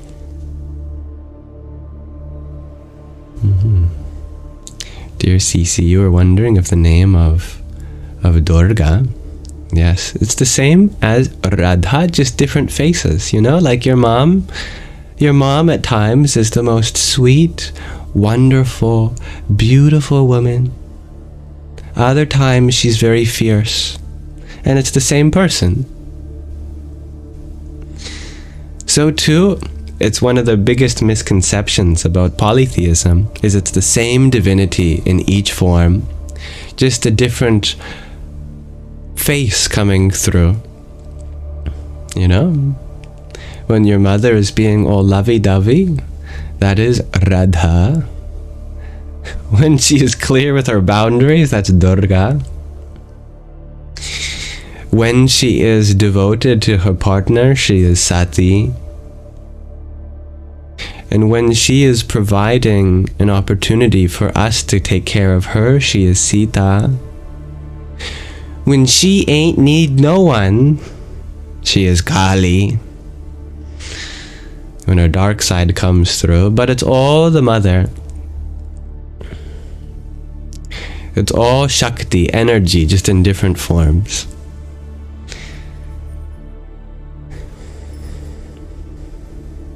The only difference is that we tend to only have one name for each person. No matter what form you are expressing at that time, you go by the same name. But the divine has a different name for each form that is being expressed.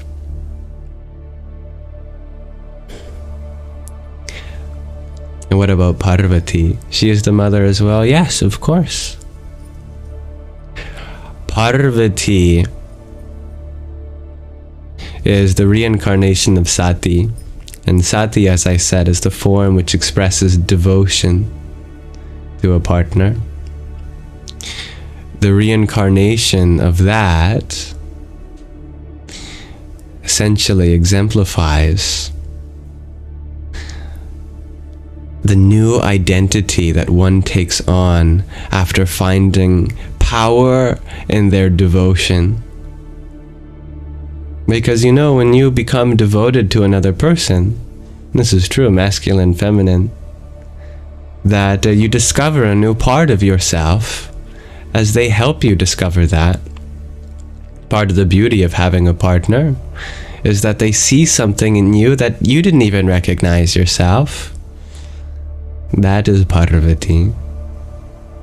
The form of the mother that comes out, reincarnates, you could say, from her devotion to her partner.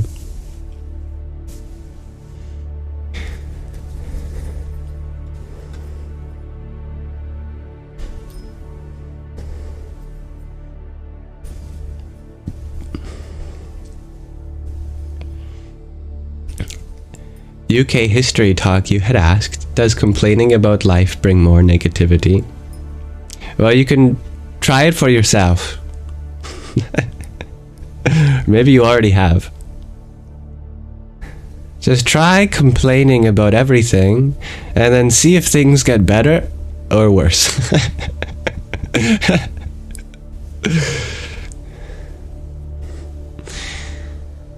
I don't think it's a surprise to find out that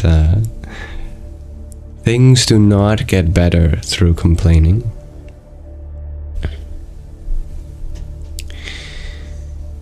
Now instead, try this. Try living your life in gratitude for what you have already.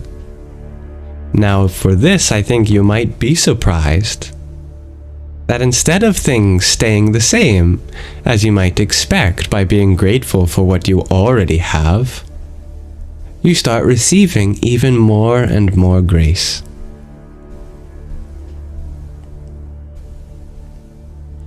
It's like a cosmic joke from the universe. You beg and beg the universe, please change for me. The universe says no. In fact, if anything, I'm probably going to give you something even more miserable. But the moment you go, okay, universe, I'm happy with whatever, then the universe goes, ah, my child, now you are ready to see beautiful things that other people aren't. Now there is more grace coming your way than you would have ever imagined. And even if we haven't experienced that, I think there's a part in us that knows deep down that there's truth in that. that there is a kind of poetic symmetry of the universe in that way. You ask for everything and receive nothing. You ask for nothing and receive everything.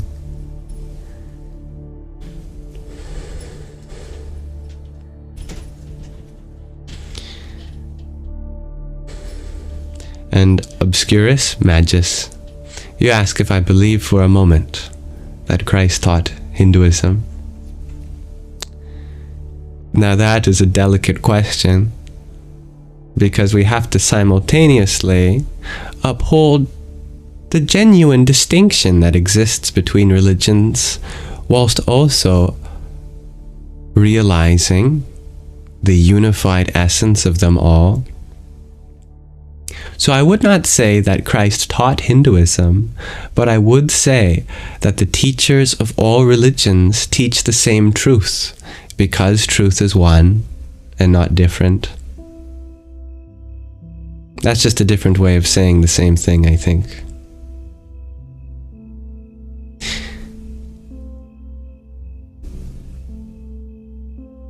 Some people say that Christ had to, in his early years, gone to India to discover the truth that he did to share back in Jerusalem, but it's not necessary. If it truly is universal truth, then that means you can discover it anywhere in the universe. So, with that in mind, it's no surprise that the Christ taught the same truth that the sages of Hinduism did too. And that is the same principle being expounded in a different way by the Buddhists and the Jains and the Jews and the Muslims and any other tradition. It's not necessary to presume that there must have been some covenants between the religions and interfaith communication at that time. In fact, the nature of truth gets its value from the fact that it can be intersubjectively verifiable without having to even be in contact with another. Such is why, for example, many people believe that since math is a universal language of the universe, that we expect, if aliens ever came and visited us, that we might not be able to communicate in English or French or Mandarin or Afrikaans, but we might be able to communicate mathematical ideas and they would understand. And that wouldn't be a hint of mathematicians across the galaxy communicating behind the scenes, but evidence for the fact that what we have discovered and what they have discovered is something truly universal, that we were both able to discover the same truth from across the galaxy.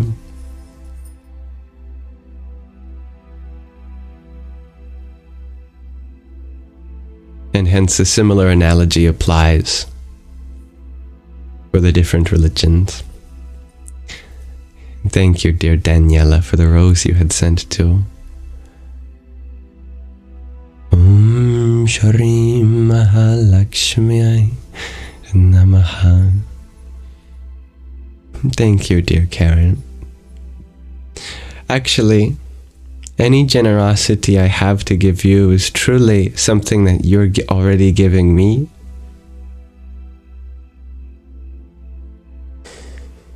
I think the best version of anyone is a generous version of themselves. And so having an opportunity to be generous in any way is truly a gift, and I thank you for that.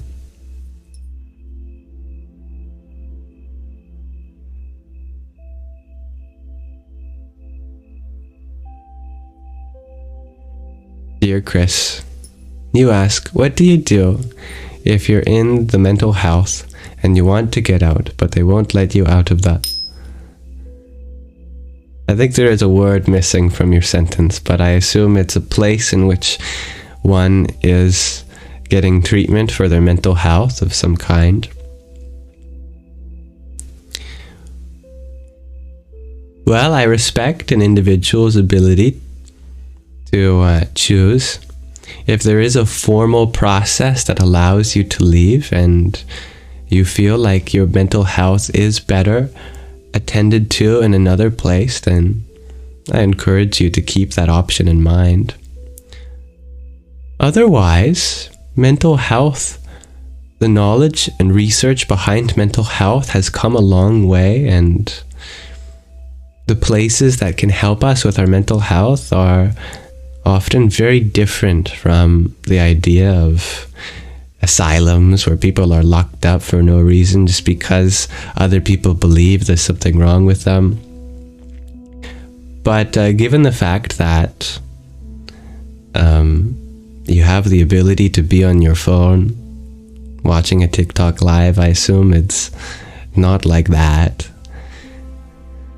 It's a pretty big freedom to have your phone if your mental health is concerned, because our phone and our mental health do have a big relationship.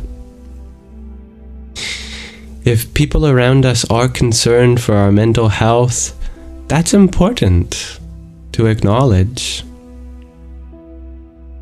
If we are living in such a way that it concerns others, we should take that seriously.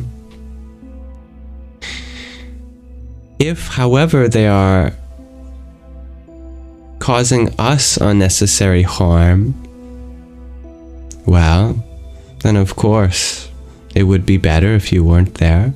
But it's very difficult to make that decision ourselves, especially if we are struggling with our mental health.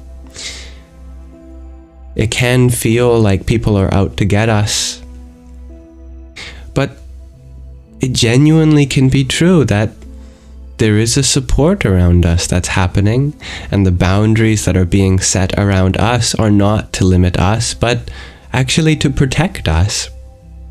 And someone who is struggling with their mental health, it makes sense if people are setting boundaries with them, and it also makes sense if that feels limiting to the person struggling.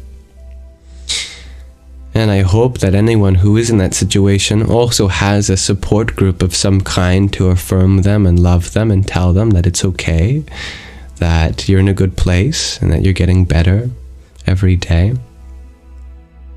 Unfortunately, there is a lot of stigmatization that still exists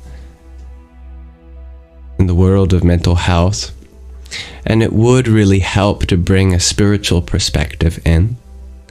But the spiritual perspective is not to intervene on any medical perspective. It's always important that we respect our doctors, psychiatrists, psychologists. They provide a perspective, and spirituality provides us with another perspective. These perspectives aren't meant to clash. There are ways of reconciling both a scientific understanding and a spiritual understanding simultaneously.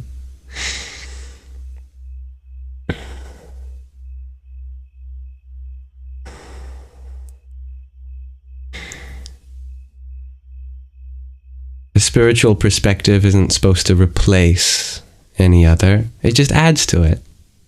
So we hope that we get treatment from a scientific perspective, a medical perspective. That's very important. And it's also very important that we add to that the spiritual perspective.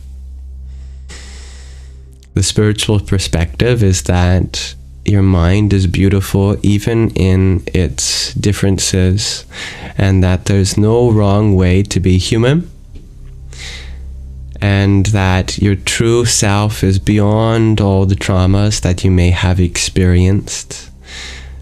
But the genuine and equally important and valid scientific perspective is that we really do have to take care of our mental health, even if we are a conscious being, which is transcendental to the body and mind, that there are still important aspects of therapy, counseling, medication, and other treatment protocols. We have to balance both.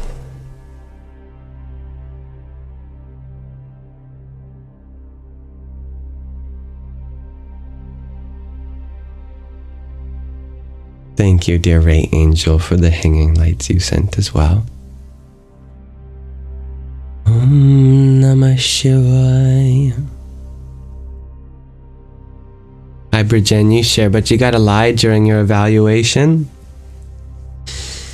I am curious, could you tell me more about that? I feel like you can be honest. If you're struggling with your mental health, you should be honest about that. I truly believe that from the spiritual perspective, you can be entirely honest with your doctors and counselors and therapists, psychiatrists. And there's a way of talking about what you've gone through that doesn't raise alarm bells in other people.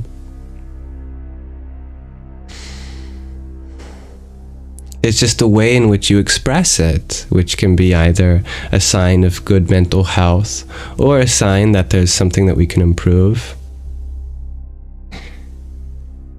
For example, there's a way of admitting to being uncertain about your will to live that's very honest and genuine and that they could understand without being concerned. And there's a way of expressing that ideation and setting off alarm bells in the people around you. The problem is not the way you are, and the solution is how we go about expressing ourselves with humility, for example. For example, we can say that, you could say very straightforwardly, I've been in a lot of pain in my life, and at this moment, I do have challenging thoughts surrounding if I'll be able to carry this pain or not.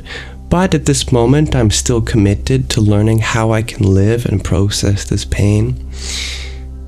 But honestly, it's something that I do struggle with.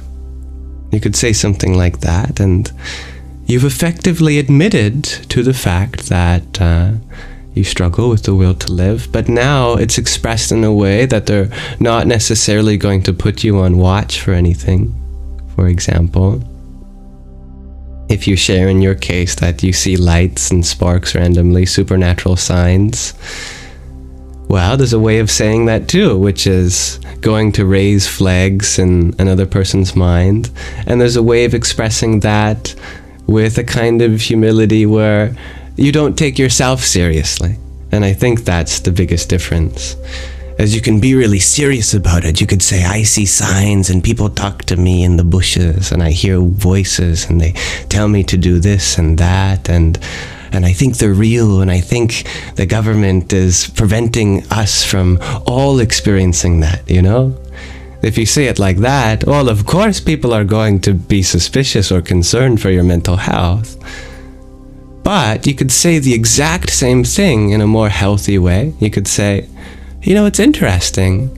Sometimes I'll be fully conscious and there'll be this flickering. And I actually think it's really beautiful, but I'm curious about it. I'd love to know why that happens. I'm not so worried about it, but yeah, sometimes my vision is different and I'm not able to agree with the people around me on what I'm seeing. And I'd be curious to work with you on what that means for me. And right now it's affecting my life in this way, but I'm managing it in this way, for example. And you've admitted to the exact same experience, but now someone listening to that would probably be a lot more interested without judging you.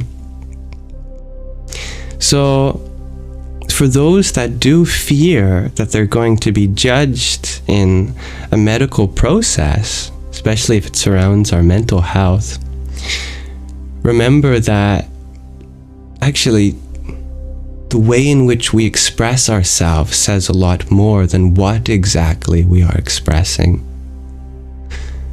That yes, you are absolutely valid in feeling like your experience is normal to some degree, but there's a way of saying it that can concern others, and there's a way of saying it that can be relatable even to someone who hasn't gone through exactly what you're going through. Mm-hmm.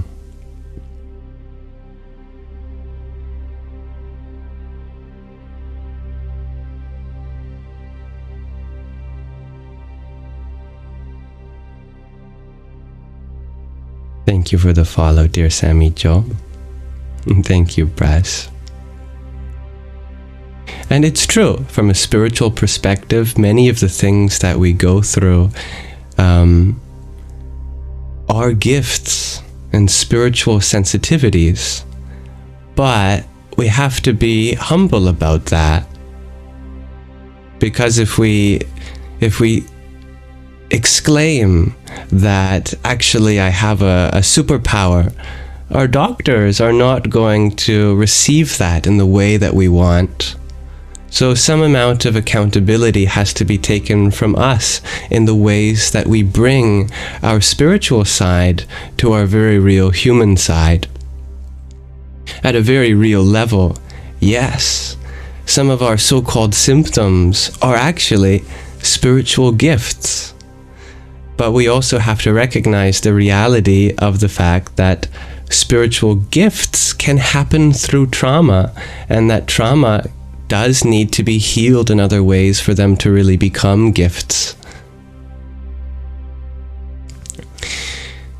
I was on one end of this discussion once with a previous girlfriend of mine who is very wise in the ways of psychology, and I was on the side that there should be no diagnoses for mental health disorders, that we should see everything as spiritual gifts. But I'm very grateful that she humbled me in this way, because she pointed out something I was missing.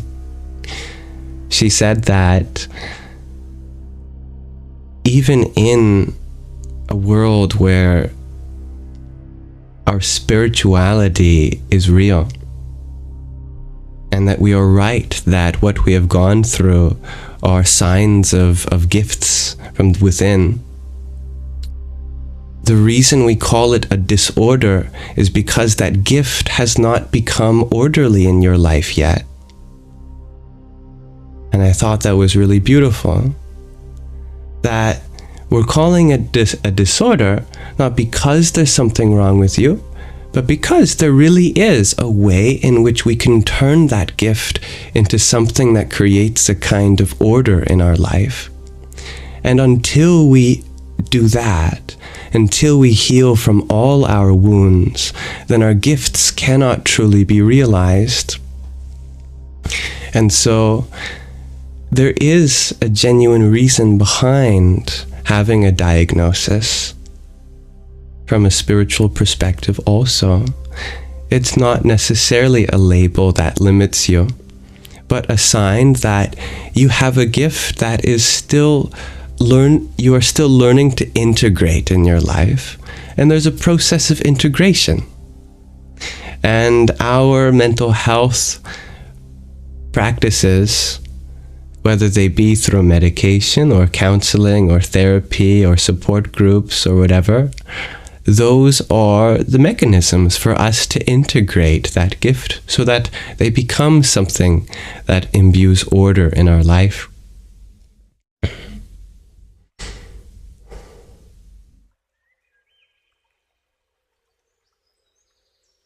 Thank you, dear Lala Michelle, for your 10 roses.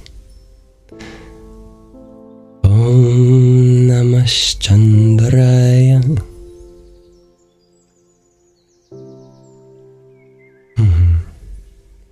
Dear Chris Morton, you shared that you lost your mum and was told not to cry and forced to take medication.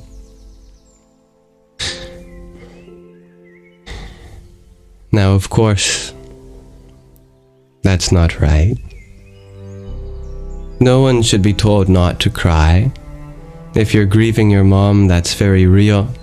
It's one thing.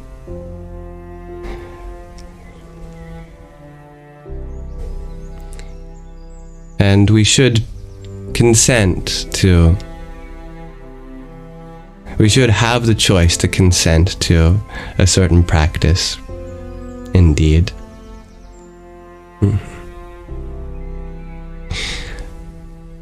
However, that doesn't mean that we should give up on those that are trying to help us. Many people have experiences with therapy that are scary, and then they choose never to return, but actually they still need therapy. It's just that there's a better way of receiving that, and the therapist wasn't right for them. Similarly, many people try one medication that doesn't work, and then they feel like they should never try medication, but sometimes you just need the right combination. If you try and don't succeed, that doesn't mean you should necessarily give up in that way. Continue to keep options open. It's a very healthy thing you can do for yourself. It breaks my heart when I see people try to escape into spirituality because they had a bad experience with modern medicine or healthcare or some way, because they're limiting themselves from healing that can come in a different way. It's simply very common for people to go through a few therapists until they find one that works for them, or go through a set of medications until they find one that works for them. Spirituality is not an alternative. It's something that enhances what already is. When I was at my lowest moment and turning to spirituality, that spirituality helped me gain the courage to be more honest with my doctor. It allowed me to show up to my therapy appointments.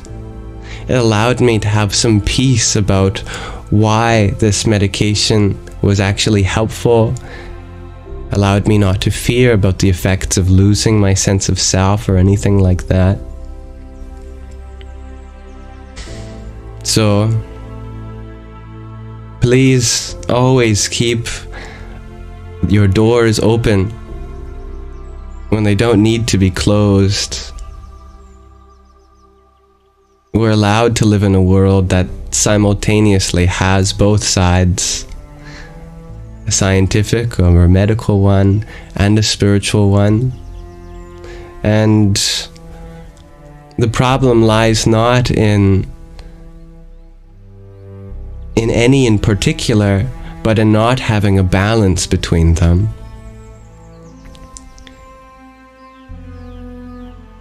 And it's so important that we bring together ancient and modern, technology and nature, east and west, science and spirituality. All these things have to find space in our life to coexist.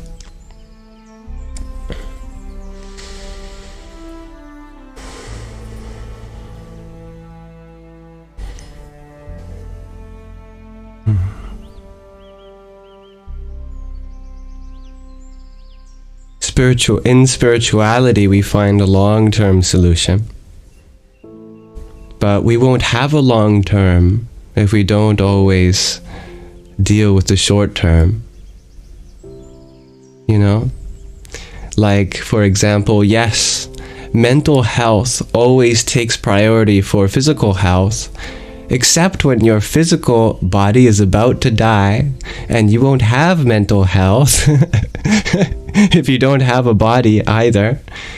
And so even if something is temporarily uncomfortable for a person's mental health, you know, maybe they have a big fear of ambulances, etc., you're still going to put the person in a damn ambulance if they're bleeding out, you know?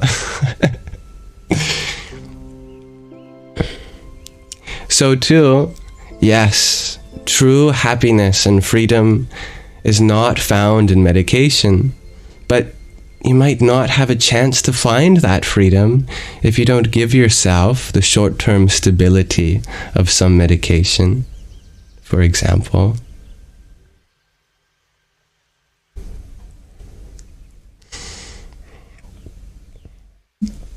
And this is what I mean by bringing these two sides into balance.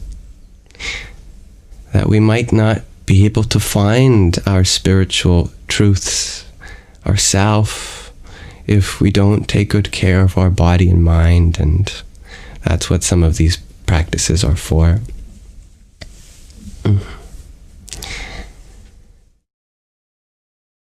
Even when you're only treating the symptoms and the cure is not yet found, when the symptoms themselves can be life-threatening, we need to manage them so that we have time to find a cure.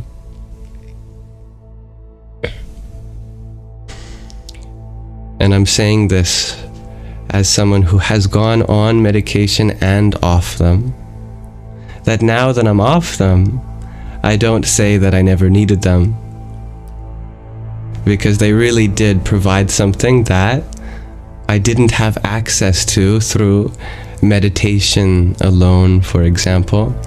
And as Sky Guardian's guru says, that I always remember, we need all the help we can get. God provides the headache, but God also provides the Advil. God provides the disease, but God also provides modern medicine. There is a story of a person who went into an ashram and asked the guru about the nature of God. And the guru said, I will tell you. God is everyone and everything. Really? The student said, really? The guru said, everything and everyone is God? Yes, the guru said. What an amazing revelation that the student was ready to hear. They left the ashram and they had their hands in the air. Everything is God. You're God. I'm God. They were so happy to discover this. They saw elephants approaching in the distance. That was God. The boy got down on his hands and knees and was reverently looking up to the elephants that were running in his direction. Oh, God is coming towards me, he said. And people were saying, get out of the way, get out of the way. And he was saying, you don't understand. The elephant is God. But then the elephant trampled him. Fortunately, he lived, but he was left in a very dire condition. In the hospital, the same guru came to him and said, oh, my student, what have you done? And the student was mad at his guru. He said, you told me everyone and everything was God. The guru said, that is true. Therefore, the elephant's God. The guru said, yes, you are right. And I was saying to the people around me, they don't understand. The elephant is God. Now I feel like a fool. The guru said, and you forget that if the elephant running towards you is God, the people that are telling you to get out of the damn way is also God.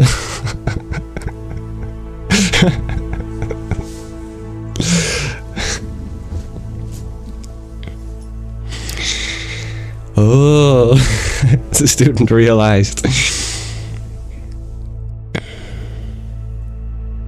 So too.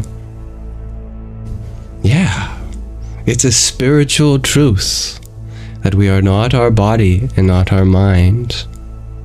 It's a spiritual truth that we should not become dependent on anything external to ourselves. It's a spiritual truth that our true peace and freedom does not come from therapy or medication or anything like that. But it's also a spiritual truth that those parts of our experience allow us to go deeper within ourselves and realize higher things as well.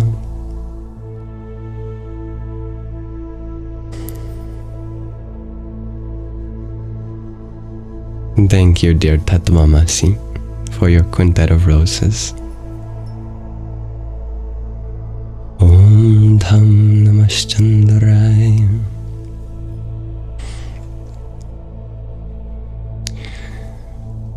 Even if you find a guru who is enlightened and can lead you to your enlightenment, your guru will still tell you to go to therapy. Your guru will still tell you to take Advil if you have a headache.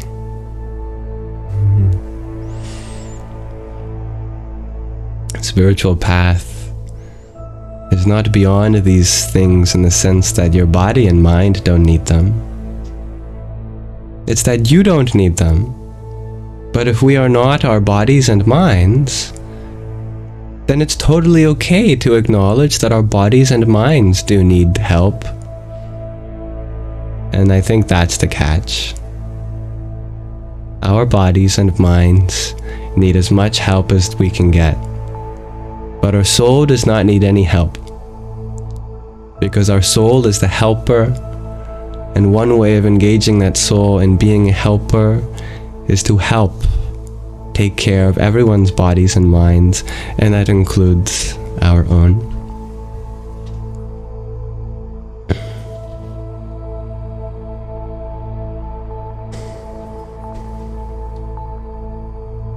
Thank you for sharing the live, dear Mariham. So who should we be listening to? Asked Karen. Well, if an elephant is coming our way, someone's telling us to get out of the way, you should listen to the person, not the elephant. Even if you know there is divinity in the elephant, the elephant's an elephant.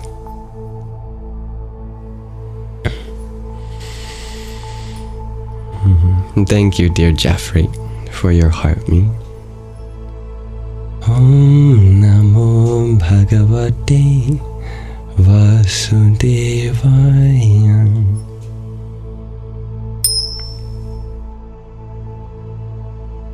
Thank you for your tiny tinies too, that's very kind.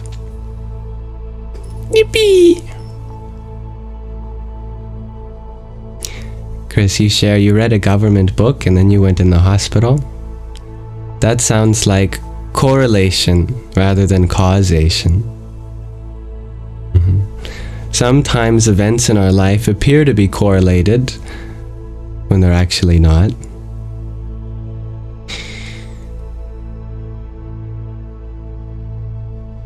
Unless you are, a foreign national spy, ready to disclose military secrets, you're probably not in any government agency's watch list. The government is full of people like you and I who don't want to have to do that much work, and they're not actually as advanced as we take them out to be. And we're not as special as we think we are if we think the government is after us for any reason.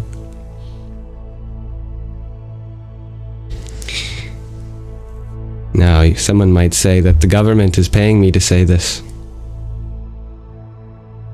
Well, I'm probably not even in the same country as you. And nor am I a pro-government individual. I believe that true change happens on an individual level. That we should vote in our own hearts for love over fear. And that is truly the governmental position that we have to care about, whether we are operating from a place of love or fear.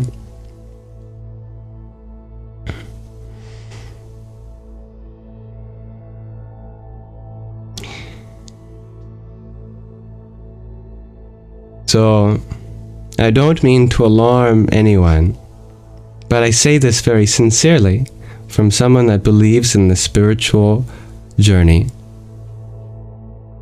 and does not have faith in the ability for governments to actually make proper change that they need to, that the fear that some organization is after you is concerning. And that's a part of our mental health that we need to take care of. It's one of the signs of something schizophrenic, which I don't want as a label to make you feel like there's something wrong with you. People with schizophrenia are beautiful people and they deserve love and happiness like everyone, and they don't deserve to be considered crazy or anything like that. And it comes in many forms, and there are many related spectrums that you could be on, and we're all on them in some way. But if you have paranoia, that is a sign that your mental health needs to be better taken care of. Because the greatest truths are not ones that make you afraid. This is a simple matter. That truth doesn't make you afraid. If you're afraid of something, it's not true. At least it's not the highest truth. Because the highest truths make you realize that you are free from the inside. And nothing external to you can ever affect your highest nature. The reason it's important to have diagnostic labels, and by the way, I'm not in a position to make diagnoses whatsoever, but the reason they're important is so that we feel a part of a community that we can relate with, that goes through similar problems that we do. And so there are all these protocols that we've learned together as a society for helping one another with these things. But the first step is acknowledging that that is something you have to go through. You're not going to get out of whatever hole you're stuck in by denying the reality of mental health. Even if you're the most spiritually gifted person in the universe, you still have to take care of your mind. And being afraid of something is not a spiritual gift or a spiritual truth. It's entirely okay to be anxious or depressed or have BPD or OCD or ADHD or be on the autistic or schizoaffective spectrum. That says nothing about your higher nature. You're completely allowed to have the mind that you do.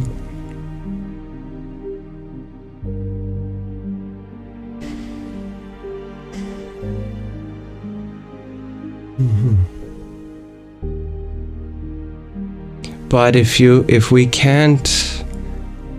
we're not yet ready to accept that that is something that we might have to go through in life, then we're not going to get better. At some point, we have to empower ourselves with it. We see these labels not as something that limit us, but make us feel in higher understanding of the challenge that we are faced with right now. For example, you can say, I am depressed, not out of a place of depression, but a place of understanding that this is my journey right now, and I am fully human in this moment and completely allowed to be struggling with this. You are allowed to say, I am this, I am that. You are still perfectly you no matter what circumstances you face.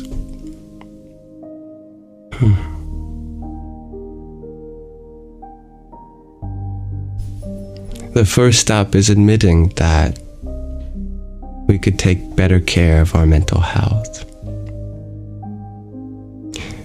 Thank you, dear Anizak, for the 11 roses that you had sent.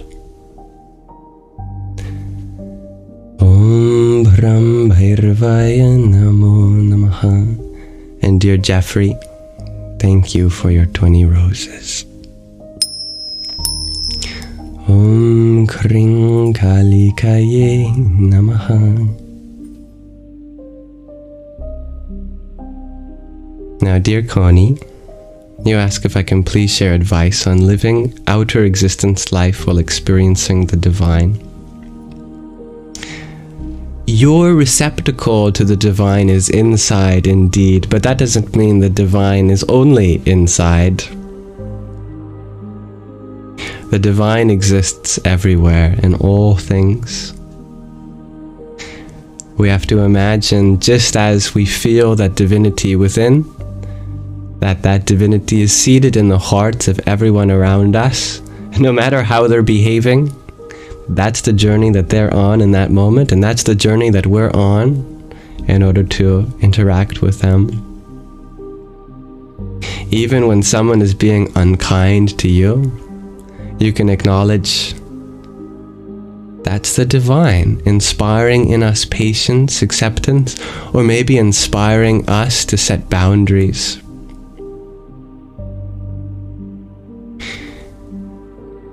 Whenever someone is being negative to us,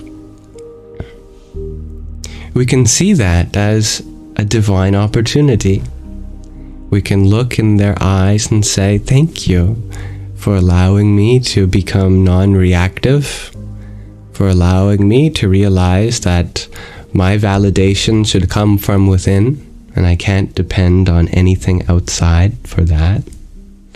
Thank you for providing me with a reminder of how important it is to set boundaries, to ensure my role for you is as healthy as possible.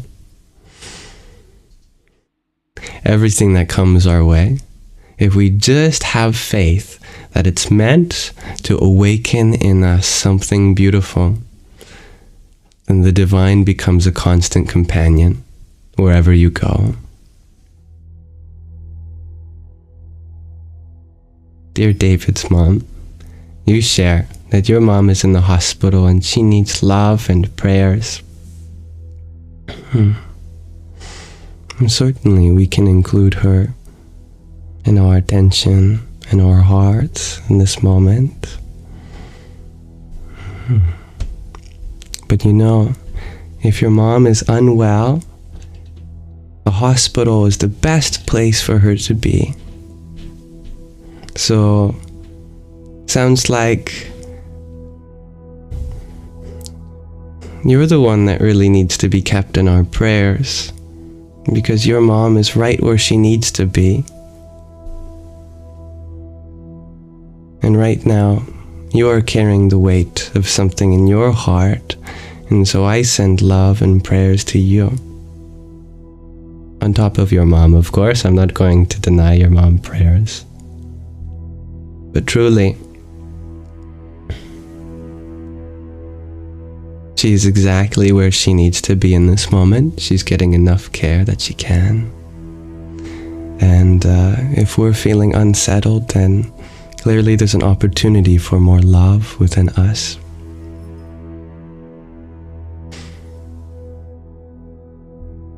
And thank you for the 65 roses that you sent. You certainly didn't have to send any, especially if you're going through a hard time yourself. But yes, have faith that your mom is getting exactly what she needs, and that this is a time not of loss, but of faith, connection, and that you value the preciousness that you have with her in this moment.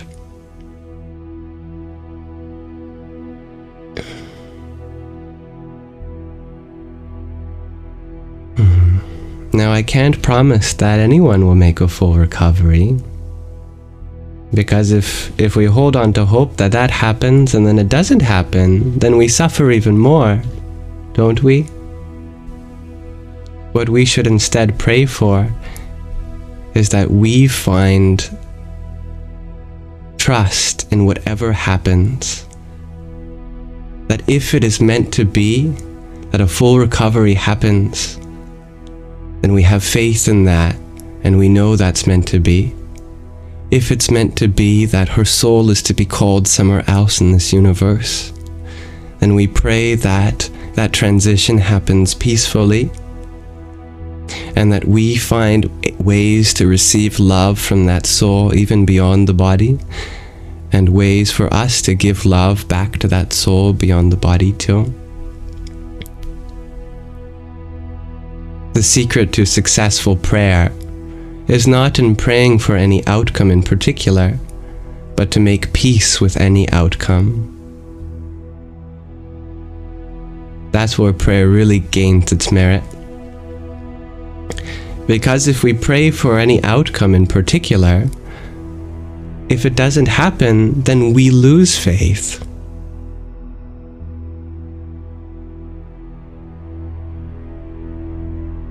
And that's why so many people do lose faith, is because we use prayer to try to create an outcome in particular.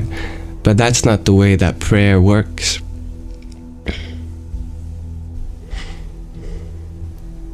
What we pray for is acceptance for the things that we cannot control, and for the courage to change the things that we can. And you'll absolutely get that when you pray for that. There's no doubt in my heart. Yes. You pray for the ability to let go of anger, to forgive, and forgive yourself. And I'm entirely confident your prayers will be answered in that moment.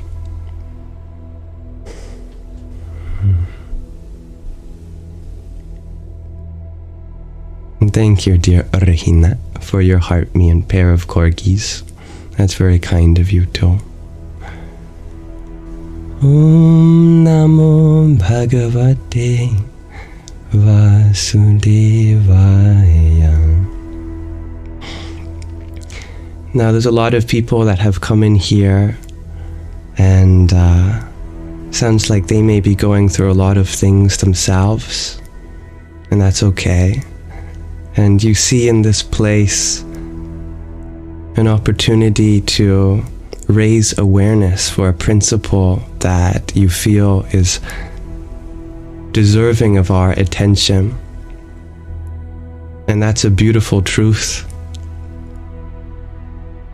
All I ask is that we recognize the gift that it is to phrase things kindly, because we know that if there's anything in another that can be improved, the best way to make change is to do so through kindness.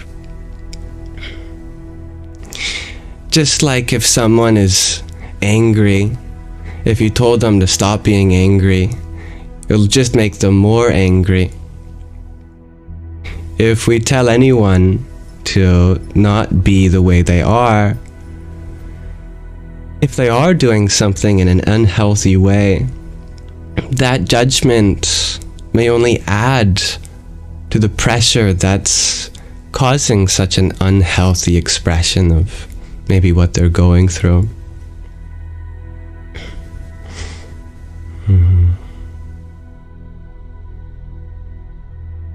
So what we can do if we ever see something that is a possibility in another is we offer out space for that, because we can never force anyone to change.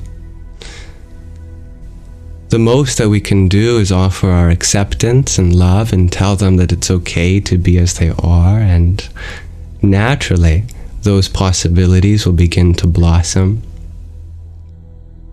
The thing about the human mind is that it doesn't work based on negatives alone. We can say to not do this or to not do that, but it still leaves question of what is there to do then? If we tell someone that they're not doing something right, all that does is make the person feel worse about themselves. If you want to lead them in the right direction, then we point out a possibility without invalidating where they are now. And then that opportunity becomes voluntary, and there's no expectations, and there's just an allowance for the person to explore that when they're ready. And thank you, dear David's mom, for your paper crane. 21 roses and a rosa. Om Namah Shivaya.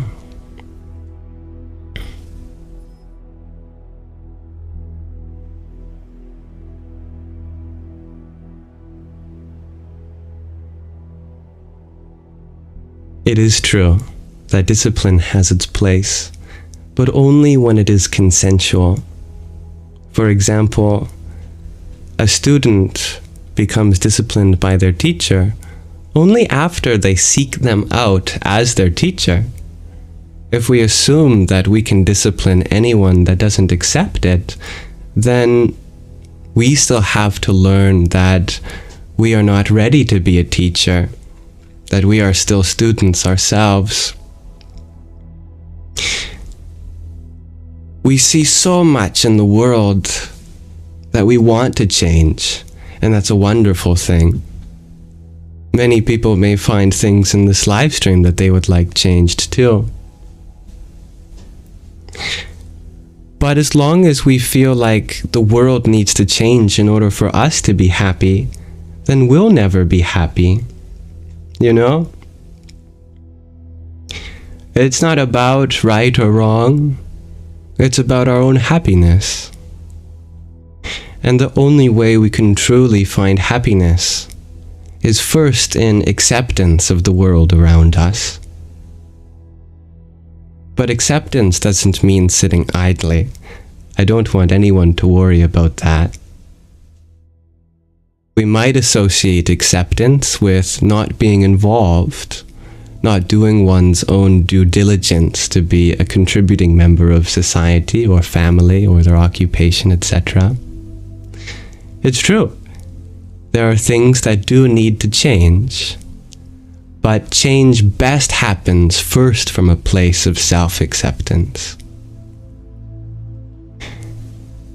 We are all blessed with the ability to see paths forward, but we can sometimes get so caught up in where the paths lead that we compare that destination with where we are now, and in that dissonance, then we suffer. But in order to ever reach the goal that we see possible, we have to first accept where we are now, because the next step forward can only come from where we reach out the next step. Our leg must swing from one place you are standing to the next. If we ever want to reach that destination we see possible, we have to affirm where we're standing now in order to accommodate the next step.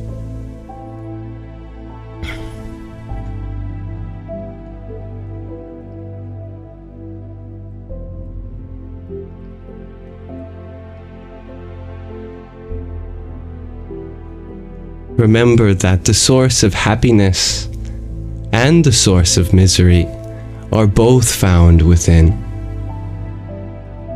That if you are feeling upset about anything at this moment, that's something within.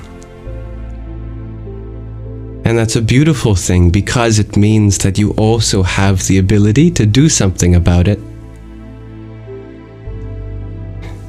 If we assume that any kind of negativity comes from the outside,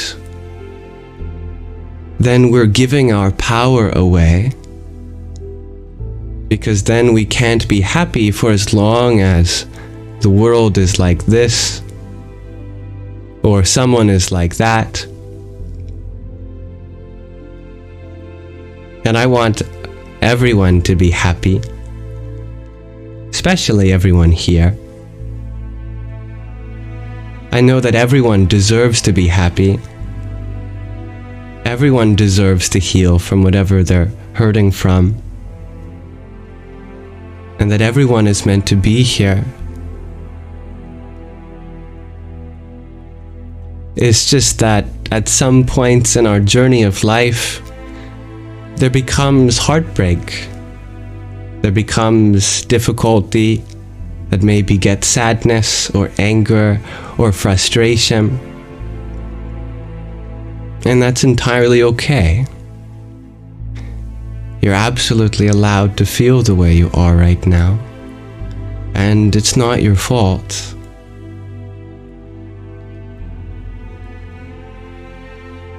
Somewhere inside you is a beautiful peace and acceptance, and it's not going anywhere. It will always be there. There's no timeline for you to discover it, but in this moment, as long as it's available, we should continue to look for that. And thank you, dear Starlight Wow, for your flowers. Radhe Radhe. And dear Sheila, thank you for your ice cream cone. In this moment, it may feel temporarily satisfying to point out a fault in another, because it affirms that we might be in a place of somewhere higher or more learned, but we are all exactly where we are meant to be in the journey of life right now. And it takes so much unnecessary energy and expense to worry about something that another person is still learning to find out about themselves. We can free up so much energy just by looking instead for the faults within our own selves, and look for at least one thing in another that is kind or patient or understanding or clever or creative. And absolutely everyone has something like that that we all can learn from. Even if that person drives us crazy, we can at least see in them maybe determination, maybe confidence, maybe patience. Whatever it is, we will continue to succeed at life the more that we look for the goodness in others. And we live such a more happy life that way too.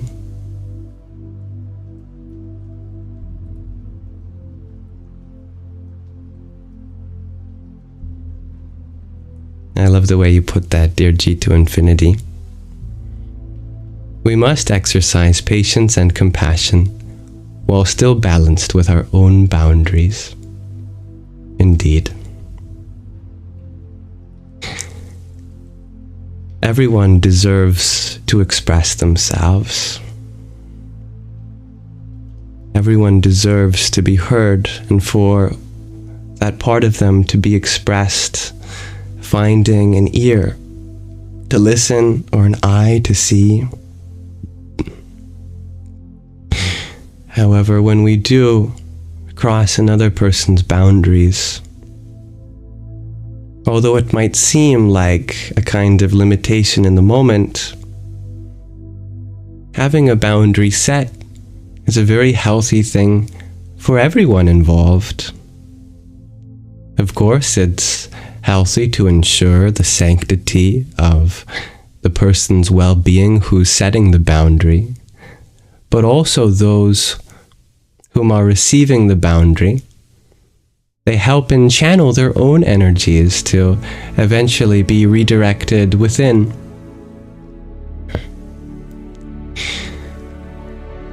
We often look for something in others which we need to find first within ourselves.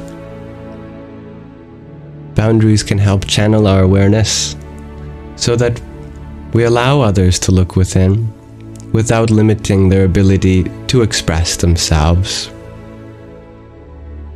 So I thank my dear moderators for having the trust in themselves to go through the challenging journey it is to help me in balancing everyone's freedom of expression with the right that they have to find what they're looking for within, that can sometimes only be given through the setting of a boundary.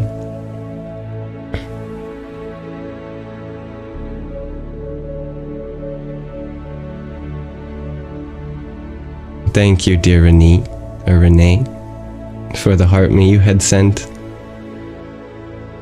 Om Namah Shivaya. And dear Benjamin, thank you for your heart me too. Om Ganganapataye Namaha. Mirna, you ask if my moderators are real people or bots. They're definitely real people with thoughts and feelings in their own lives. And they are dedicating their own time out of their lives voluntarily to help keep the peace in the space. And I'm very grateful for that. And it's never expected.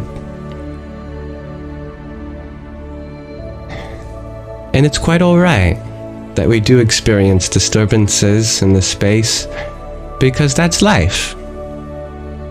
If there is any learning here, we have to not create an echo chamber, but come face to face that there are going to be people that are dealing with their own things, and they choose to project that on us. And I'm sure that in some ways we are still learning to not do that ourselves, and each opportunity is one that comes when we have someone which is causing a challenge for us to practice patience, compassion, kindness. Without such difficulties in life, there would hardly be a purpose of patience, kindness, compassion. All of those things gain value by using them. And sometimes, especially on the internet, there are going to be bountiful opportunities for those things to come through. And these are great times for that.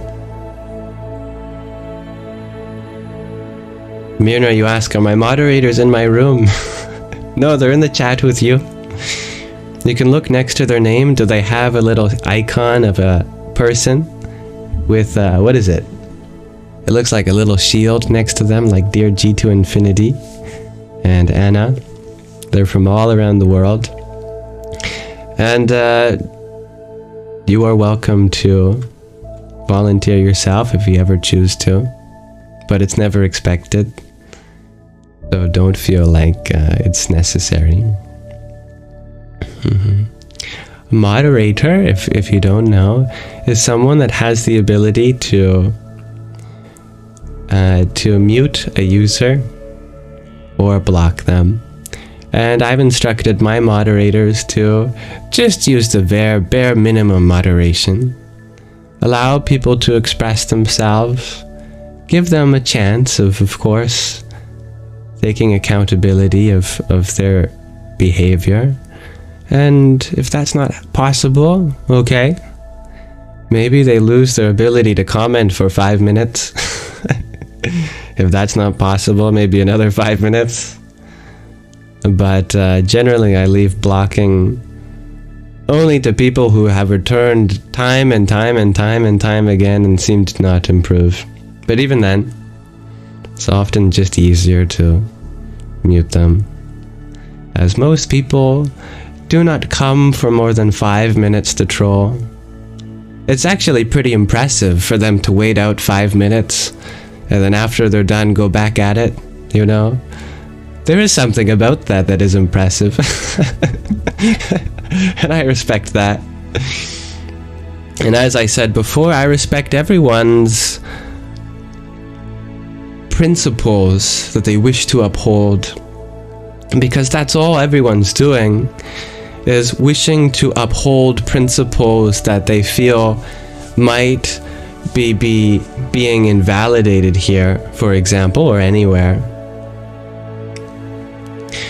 And they're not wrong for that. No one ever is. But we all can learn from each other.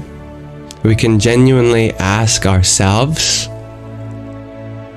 is the essence of what they're concerned about something that I might be missing something around? And that's always a genuine question we can ask ourselves, even if it doesn't come from a place of kindness.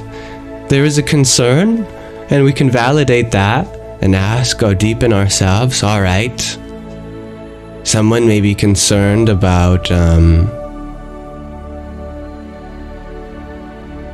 if we're not allowing people to share their perspectives on something, you know. Do I feel like I have the freedom to share my perspective here?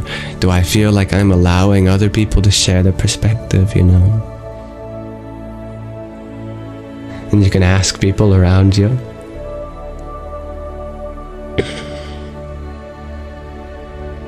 For example, on the spiritual path, many people might call you crazy, but instead of dismissing them, we can ask ourselves, do I have the ability to recognize the consequence of my actions?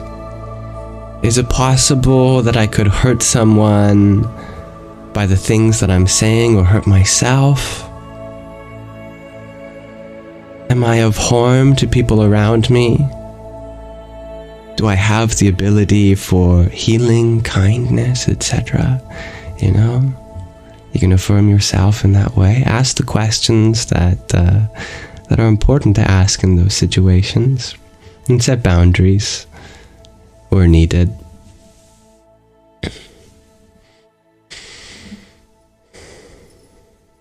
Hello, dear Chaos Cipher. Things are going well. Thank you for asking. Dear Crown Prince, you have a random question. Yeah, everyone's welcome to share a question, no matter how random. Do I have a part of space that really speaks to me? Well, that's you. Part of this space that we share speaks to me is the words coming from the hearts of all of you. But perhaps you're referring to outer space. Space beyond, in our solar system, in our galaxy, in our universe. I am drawn to everything, and therefore nothing in particular. I love black holes and nebulae, stars, white dwarfs, gas giants, moons. I love atoms. I love electrons. I love the possibility of cosmic strings of other universes, of the spiral bars on each galaxy, the fusion that goes on in the hearts of stars. And I love this spot in space we call our home too. I love Mother Earth and the diversity on it, and I'm honored to be here. Namaste, dear Christine. Chaos Cipher, you ask, do I have a cold? This body does.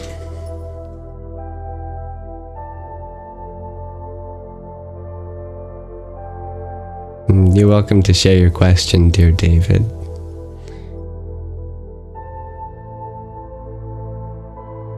I have a question for all of you.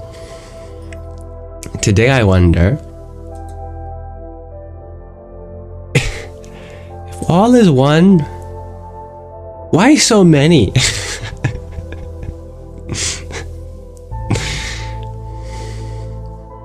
all is one, why so many?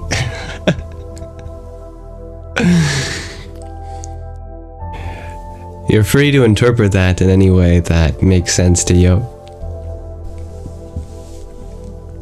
I'm gonna blow my nose.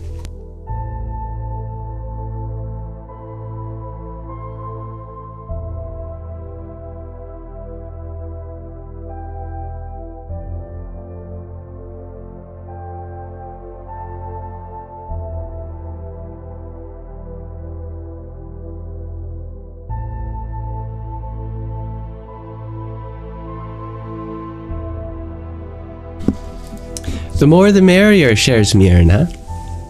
I like that answer, it's very sweet. Much love, dear Decipher.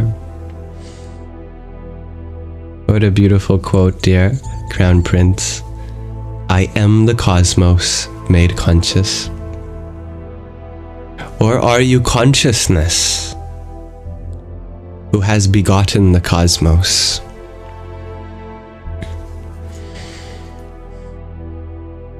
Because one is really lonely, shares Sovereign Psychophant. Because infinity, shares G to Infinity. Aaron, you share that you are blown away by the untapped potential of the universe that may never be marveled upon. How profound that is. Thanks to people like you, to be blown away by things that people may never be marveled by otherwise. Think about all the things in existence just waiting to become, you know? There's so much patience, infinite potential, just waiting for the right time to be, to come, to blossom.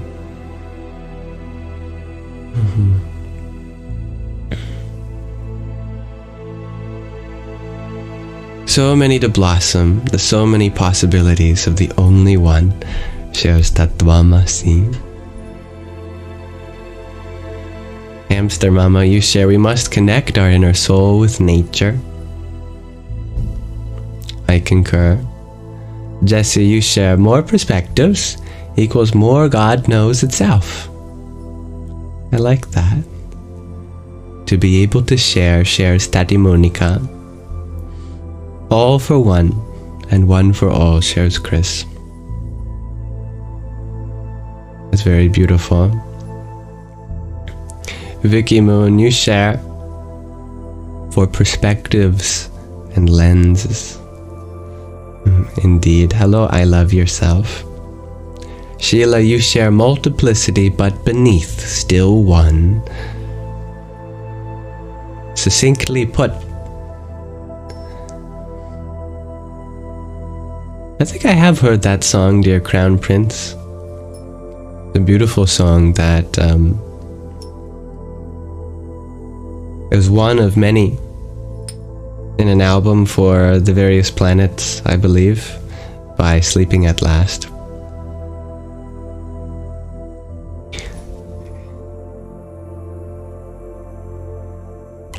Dear Joe, you phrase it as a question, but conclude it as a statement. Is each level of consciousness a worthwhile experience essential for wholeness? Yes, indeed. Myrna, you give the great equation. The many equals the one plus the one plus the one plus the one plus the one, etc.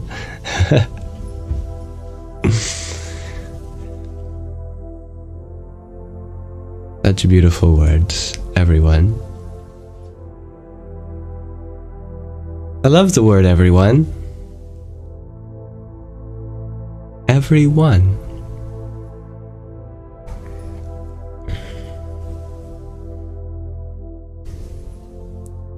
Well, I'm grateful for the answers that were shared to this question of the day. I think you all put it so succinctly in many ways. And I think, as many times before, the exploration that we do in our question of the day often itself answers the question. We have one question, but so many ways to answer it.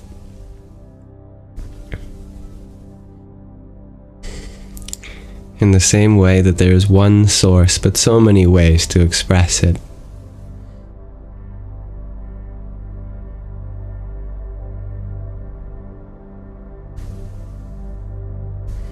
And Crown Prince, you add, to give to each other and remind each other we aren't alone. I like that. Hello, dear Michelle. I am well. Thank you for asking. How are you? And dear Max, you share, because we are brought together through both human nature and individual spirit. I love that. Or you could say through our human individuality and our spiritual nature.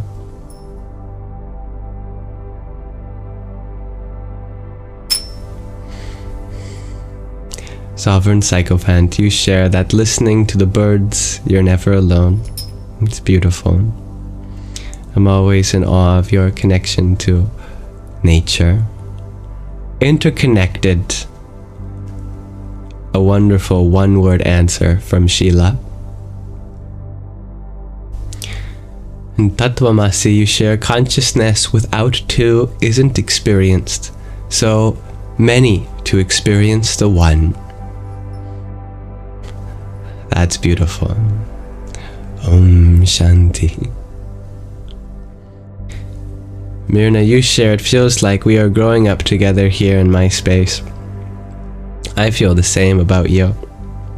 I feel like I am growing in the space that you offer me.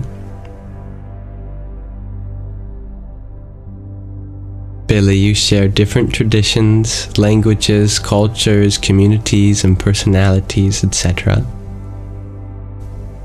And thank you, dear David, for your follow. Kookaburra just laughed, share Sovereign Psychophant. They're listening. So we can make friends, shares Anna. How wholesome is that?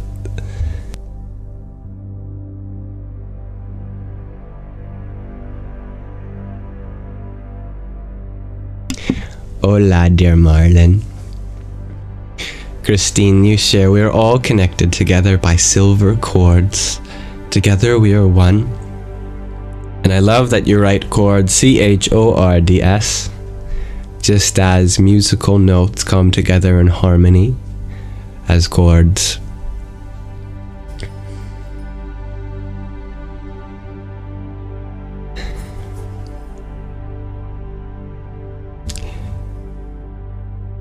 They see our energy, they interact with it, share Sovereign. That they do. That they do. I think us humans overcomplicate so much of interaction. So much happens beyond language. Energies coming into contact with energies. You don't need a language to feel the energy.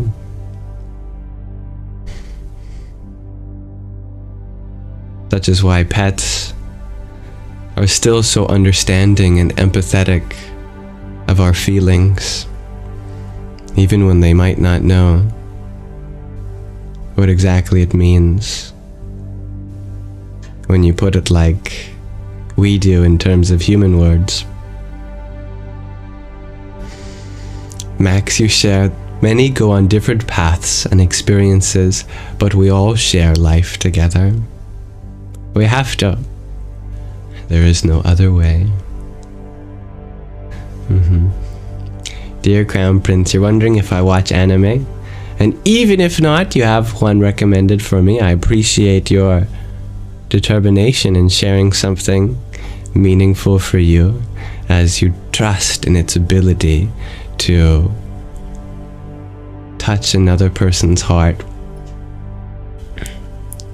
I don't watch much of anything besides YouTube videos.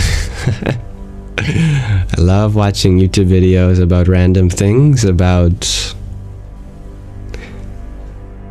political situations around the world, to spiritual ideals, to different traditions, religiously, spiritually, to certain arts and crafts, to carpentry, to video games and speedrunning, etc. I have a very diverse interest when it comes to what I watch, but almost all of it takes place through YouTube videos.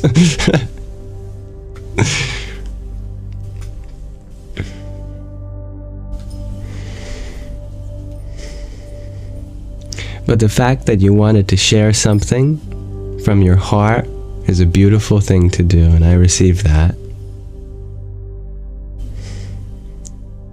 Thank you, dear Simple Recovery, for your follow as well. It's quite alright, dear Marlin. As always, everyone is free in here to come and go as they please. Even if I only ever see you once.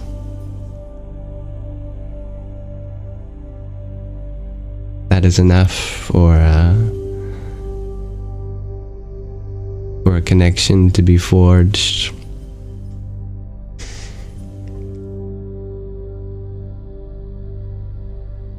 You can relate with the random YouTube videos, dear Fiddly Fig.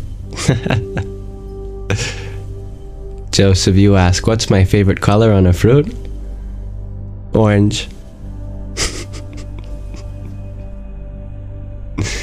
Hello, dear Sam Armstrong.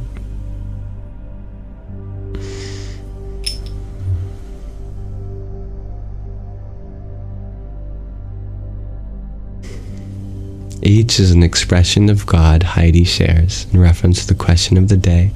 And Mr. Mate, you share, one great thing can and will express itself in a massively intense way. Oh, I love the power behind those words, dear Mr. Mate.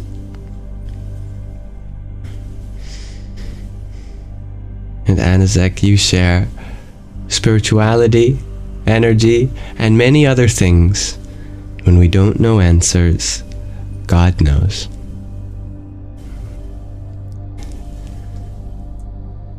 And Fiddly Fig, your answer to the question of the day is that there is more to enjoy. Yeah, well said. Marlon, you share you were having a family thing. Yeah, families tend to do that, you know. I don't know any family that doesn't have drama. There are no boring families, that's for sure. But may everything that you have gone through in that moment of challenge be one that you can find peace in.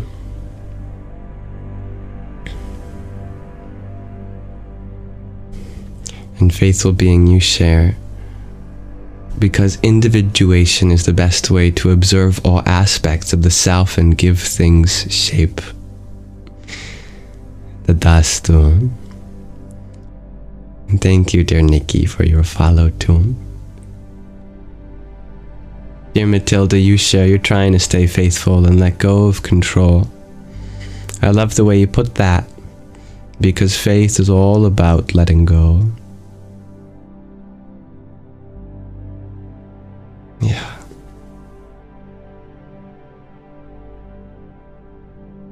Faith means to accept the things we cannot control and have the courage to change the things that we do. And that's important because it affirms your role in this life, that you're not meant to be a supervisor of the universe, crossing off on some cosmic clipboard whether something has gone right or wrong. It's a great universe indeed that we're a part of, but the domain that we've been given dominion over is very small. But don't confuse something small for something that doesn't have a lot of power.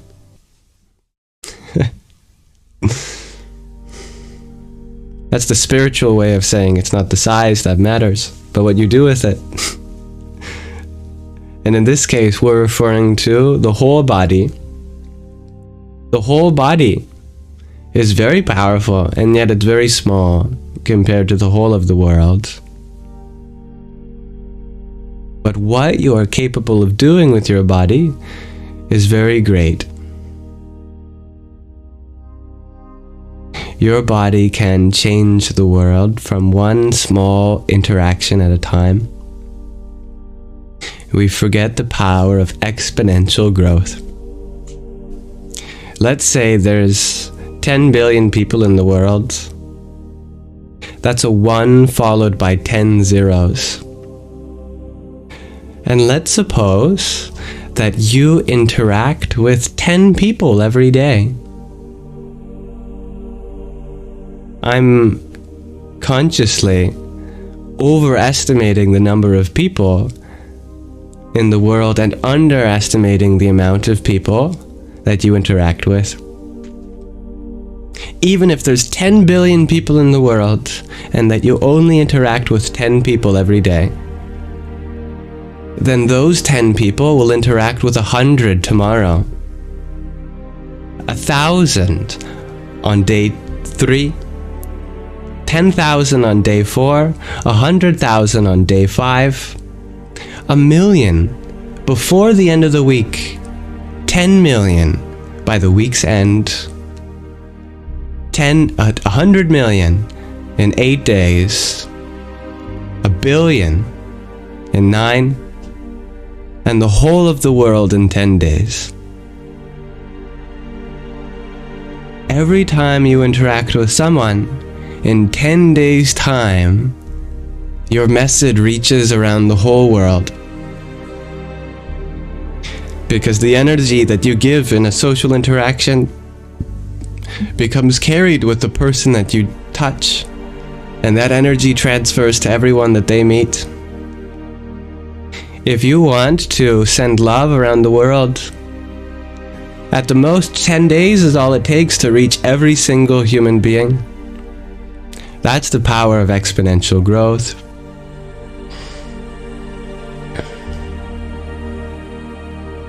So never underestimate the power that this small mechanism has to create change.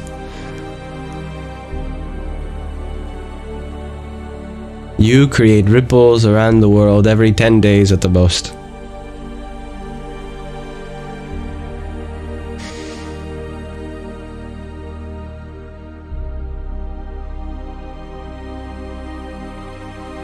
Dear Max, you ask, how can you better your outlook on things and maintain positive energy when it's hardest?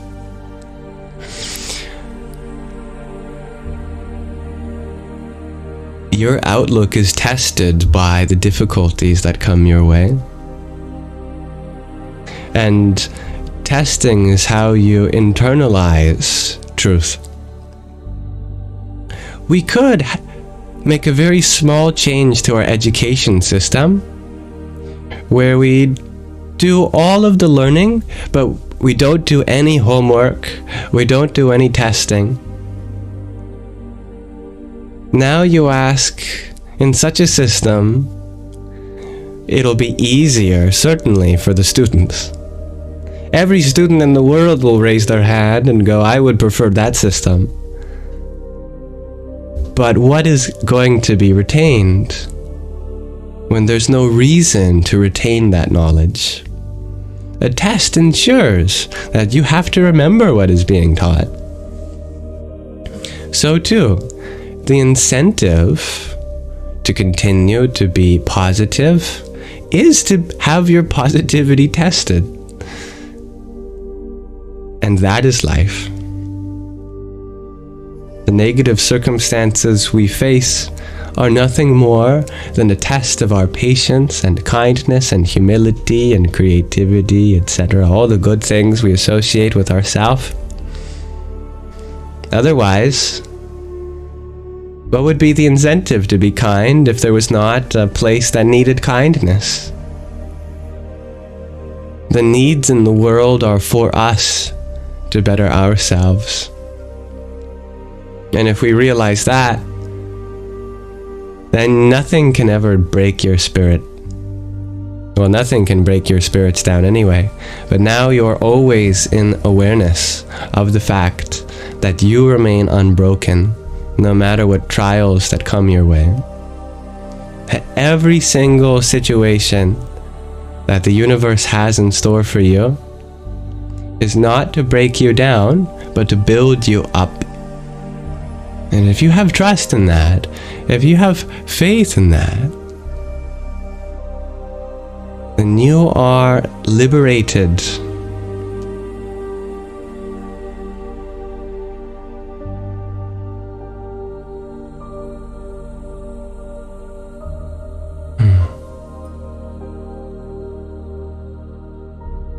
It's wonderful that you were taking time to keep another family member in your thoughts, dear Marlin. Dear G, you ask, have any takes on the states of our politics? Well, if you're looking for affirmation that you're not crazy and that the world really is in shambles, then you're not crazy, because the world really is in shambles. But that's not something you have to worry about, because the nature of the world is to be like that. Just as we have been talking about, that greatness comes from inside a person's heart and then begins to infect the world around them. Just as it's an illusion that a successful economic theory has a trickle-down effect, where if the rich people get richer, then that means the poor people get richer. That's an illusion. It's also an illusion to assume that if peace is going to be made at the level of policy, then peace will trickle down to us too.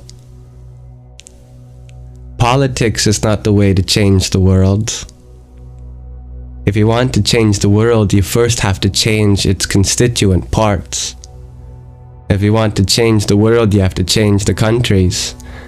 And you can't change the country without first changing its states. And you can't change the states without changing its cities. And you can't change the cities without changing the communities that live in them. And you can't change the communities without changing the people in them. And you can't change the people around you.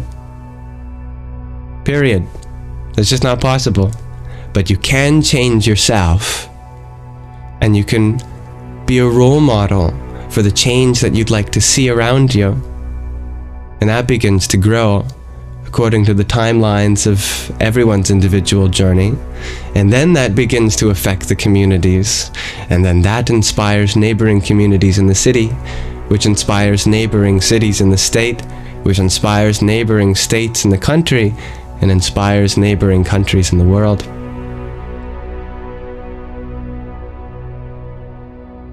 Therefore, having an attention on politics is important to get an understanding of the state of affairs. But no change at the level of policy is going to change what's happening inside your heart.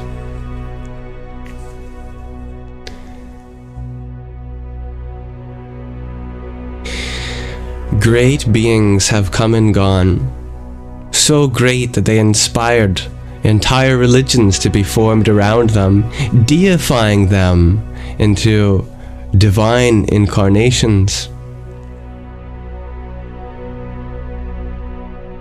But the purpose of these great beings is to show us that you could be surrounded by suffering, but still make a difference, arising from a sense of peacefulness that's already inside your heart. Such is why, when the Buddha was killed, after he was given alms food that was tainted, he was still peaceful in his last moments, and even told his monks to forgive the person because he did not know. 500 years later, Yeshua, also known as Jesus, was literally crucified. And on the cross he said to his followers, "Forgive them," as he spoke to the Father, "for they do not know."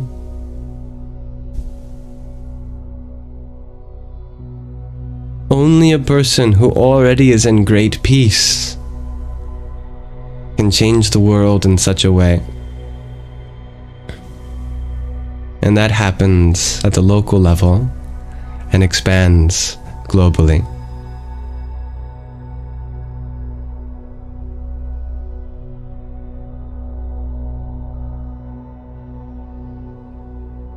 Good night, dear Christine. And thank you, Anizek, for the finger heart you had sent. Om Kham Jahnavyai Namaha. Dear Tatvamasi, you ask if I can talk about Adi Shakti, contraction and expansion, where there's no space and time. Adi Shakti is the name of this space. Sangha. Adi means the first. Shakti means energy or power. The first energy or power of consciousness is Sangha, which means the power to associate.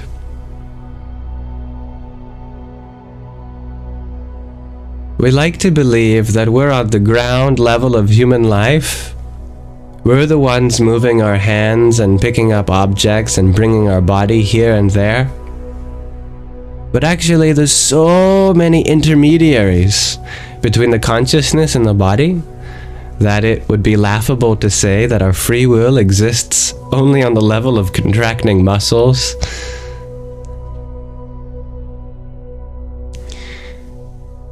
Our body, for all intent and purposes, is an entirely autonomous mechanism. It has an inherent intelligence which is decoding the DNA and assembling proteins, and those proteins get to work doing their thing. A cascade of voltage happens across our neurons, and everything in our body happens without input. But there is a direction of that. The voltage of our nerves happen naturally, the signals, and the threshold once reached contracts the muscle. But there is an input from our mind that's able to raise the threshold or lower it on our motor neurons and be able to choose the timing of our actions. Our actions are seeded by what we experience through our senses. And all of that is accumulated in impressions we call thoughts. Thoughts exist in their own nature just like the cells in our body. We don't get to choose what thoughts exist, but there is a subtle direction. Higher than the mind is an intellect that's able to choose which thoughts get expressed. But still, we don't get to decide what principles that we've experienced to base our decisions behind. That comes from the identity we live. If you live as a boy or a girl, if you live as someone of one country, of one religion, or an occupation, the kinds of experiences we gain are subject to the identity that we live through and as. And that's the ego. We don't get to control what experiences we get from that. But the highest of all in this human system is the consciousness, which has no faculty of its own, except perhaps for Adi Shakti, the first and primordial power as described in our ancient scriptures. And that is the power for Sangha, which literally means association. You may not get to choose your experiences from the level of the world to the body, senses, mind, knowledge, and ego. But you do get to decide what part of this experience you want to give your awareness to. And that is a free will that could never be denied. Even if this whole experience were deterministic, you still have the freedom to be aware of it as you like. The good news is it's not just a movie, because the power of awareness is not static. It's an involved process. Just by bringing your awareness to a place, we begin to feel a sort of identification with that. And as we begin to identify with one thing, the kind of experience that we get in life changes. And as the experiences we get in life changes, the kinds of principles we base our decisions off change too. As the principles we base our decisions off change, the kinds of thoughts we choose to keep around or act on changes. As the kinds of thoughts we choose to keep around or act on changes, the kinds of actions our body is compelled into also change. And thus we become situated in a world that begins to reflect that.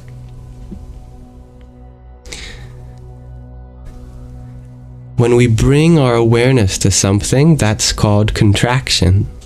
When we disperse our awareness from something, that's called expansion. And this is the prana, the real breath. When the ancient yogis said to meditate on your breath and you will find freedom, they didn't mean the expansion and contraction of your lungs. They meant the expansion and contraction of your awareness as it flows from one thing to another. Just understanding this gives you the freedom to change your life. If you live a life which appears to be overwhelmingly negative, that's because we have associated with negativity, that we are responsible for having brung our awareness to concentrate, to contract onto negativity. If we just begin to distribute that awareness more freely, to expand that, and perhaps contract on positive things in your life, on what you can be grateful for, on all of the things in life that appear to be going quite well. Your identity is no longer a victim, but one which is capable of adding to that difference of goodness. Thus you begin to experience more and more opportunities and possibilities, and that begins to shape your ability to make decisions, to open yourself up and create even more possibilities. Thus your mind becomes filled with such positive thoughts, and your actions from your body begin to lead your whole life in the direction, your whole energies begin to flow. All of your energies in the direction of truth and prosperity, just by shifting where you give your attention. That is Adi Shakti, the primordial power of the One.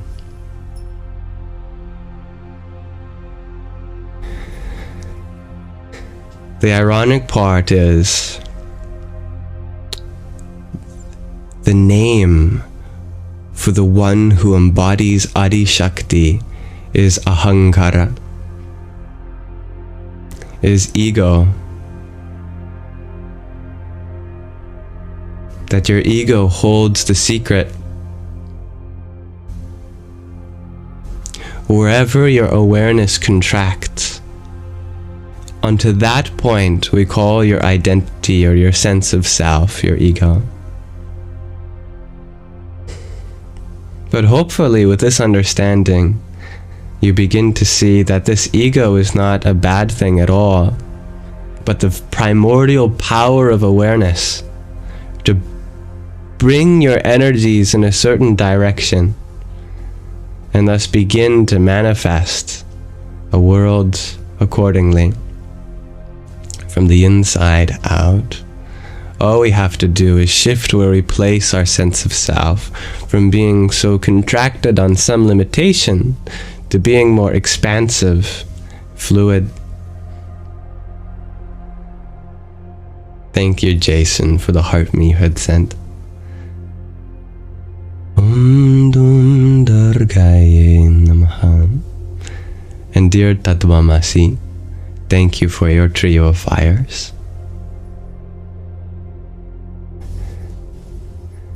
Jaya Ramana Maharshi. Namaste, dear Eric. And thank you for your trio of roses. Oh, there's more.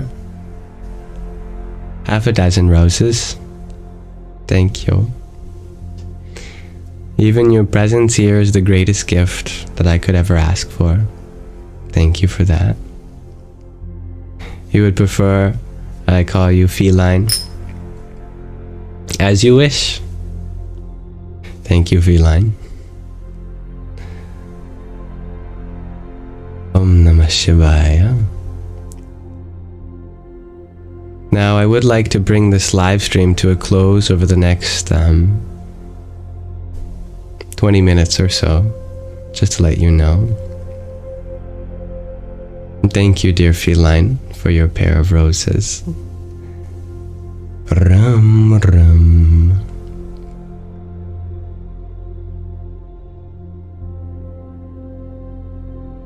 Ratuso, you ask if I've ever done an ayahuasca ceremony. No. And for most people, it's unnecessary. Psychedelics are nature's back door. Just as cybersecurity professionals may leave a back door into a piece of technology if ever they forget their their password and security question answers, that they may leave a quote-unquote back door as a last resort. So too, as long as you are given the password, or at least know the security questions of life, you will be able to enter a world of possibilities. But if somehow you have completely forgotten the password and all the relevant security questions, don't worry. Nature has a back door, and that back door is the psychedelic. But be warned that it's quite a way of getting entry. And while gaining entry, you might have to repair a few things along the way. It's not so different than using the jaws of life or a battering ram or an axe to break down a locked door. It'll get you inside, but now you have to repair the dang house. So too, psychedelics are a genuine way of getting access to one's inner spiritual temple. However, it often has a price, in that it can be a traumatic experience which genuinely involves a lot of healing afterwards. But for most people, naturally they will blossom into a kind of spiritual intelligence without the need of anything external. Maybe they forgot the password, so they needed some security questions like, who am I? What is the meaning of life? What is my purpose? Etc. And if you think hard enough about those questions, then you'll have a way in also.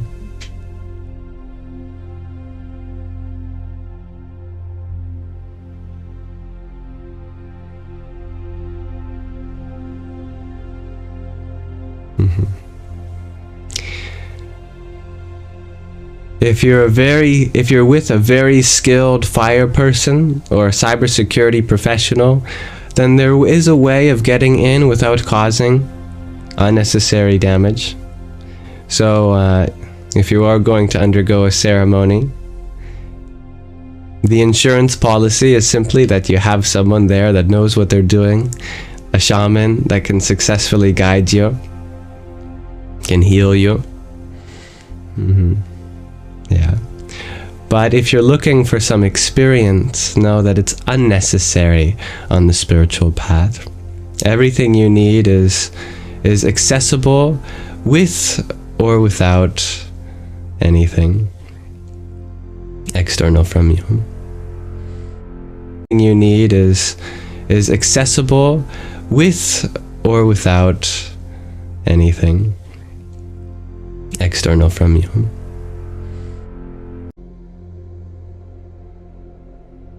And I'm very grateful for all the answers that were shared for the question of the day.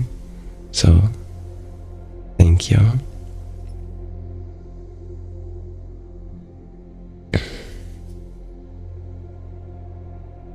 Now, let's transition into our final portion of our Sangha, Nididhyasana, to end with a meditation.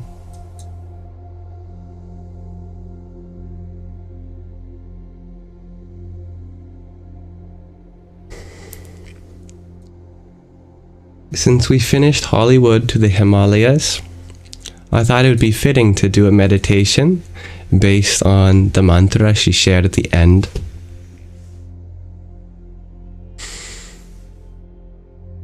That mantra... Oh, 1 second, my phone is vibrating.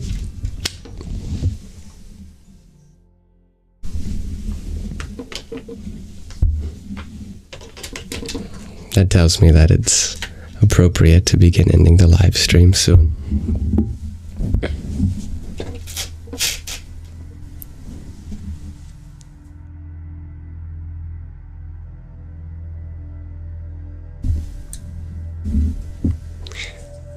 So at the end of our wonderful book, Hollywood to the Himalayas, we ended with the 48th chapter, which was titled Om Brahm. Let this be a way of honoring the wonderful journey we've had thus far in the book Hollywood to the Himalayas by chanting it just as she exemplified 108 times, the auspicious number. It's difficult to translate the literal meaning of this because the literal meaning is almost besides the point, given that something deeper is unlocked in the sentiment we carry in our hearts while chanting these words. The word Om has been chanted for millennia, and it represents the cosmic seed which has manifested this whole universe.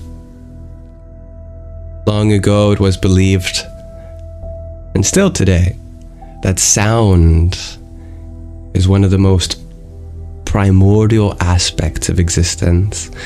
And so, as you could equally argue that this world began in light, the ancient rishis said that the world began in sound. That is what Om represents as the sound of the impersonal reality, which has done creation, sustenance and destruction all at once in this moment that we find ourselves in. Metaphorically, we often refer to that Om as the Brahman, which comes from the root Br, which means to expand. And so the stem Brahm represents expansion. The expansion coming from the Brahman, the source, the all-expansive one, which is Om. So you can think of these words as meaning Om. We meditate on that one, that source, that expanse, the infinite room for expansion, etc. Very powerful ancient mantra. And I'll keep track of the number by a mala, which is traditionally used to count so that we don't have to.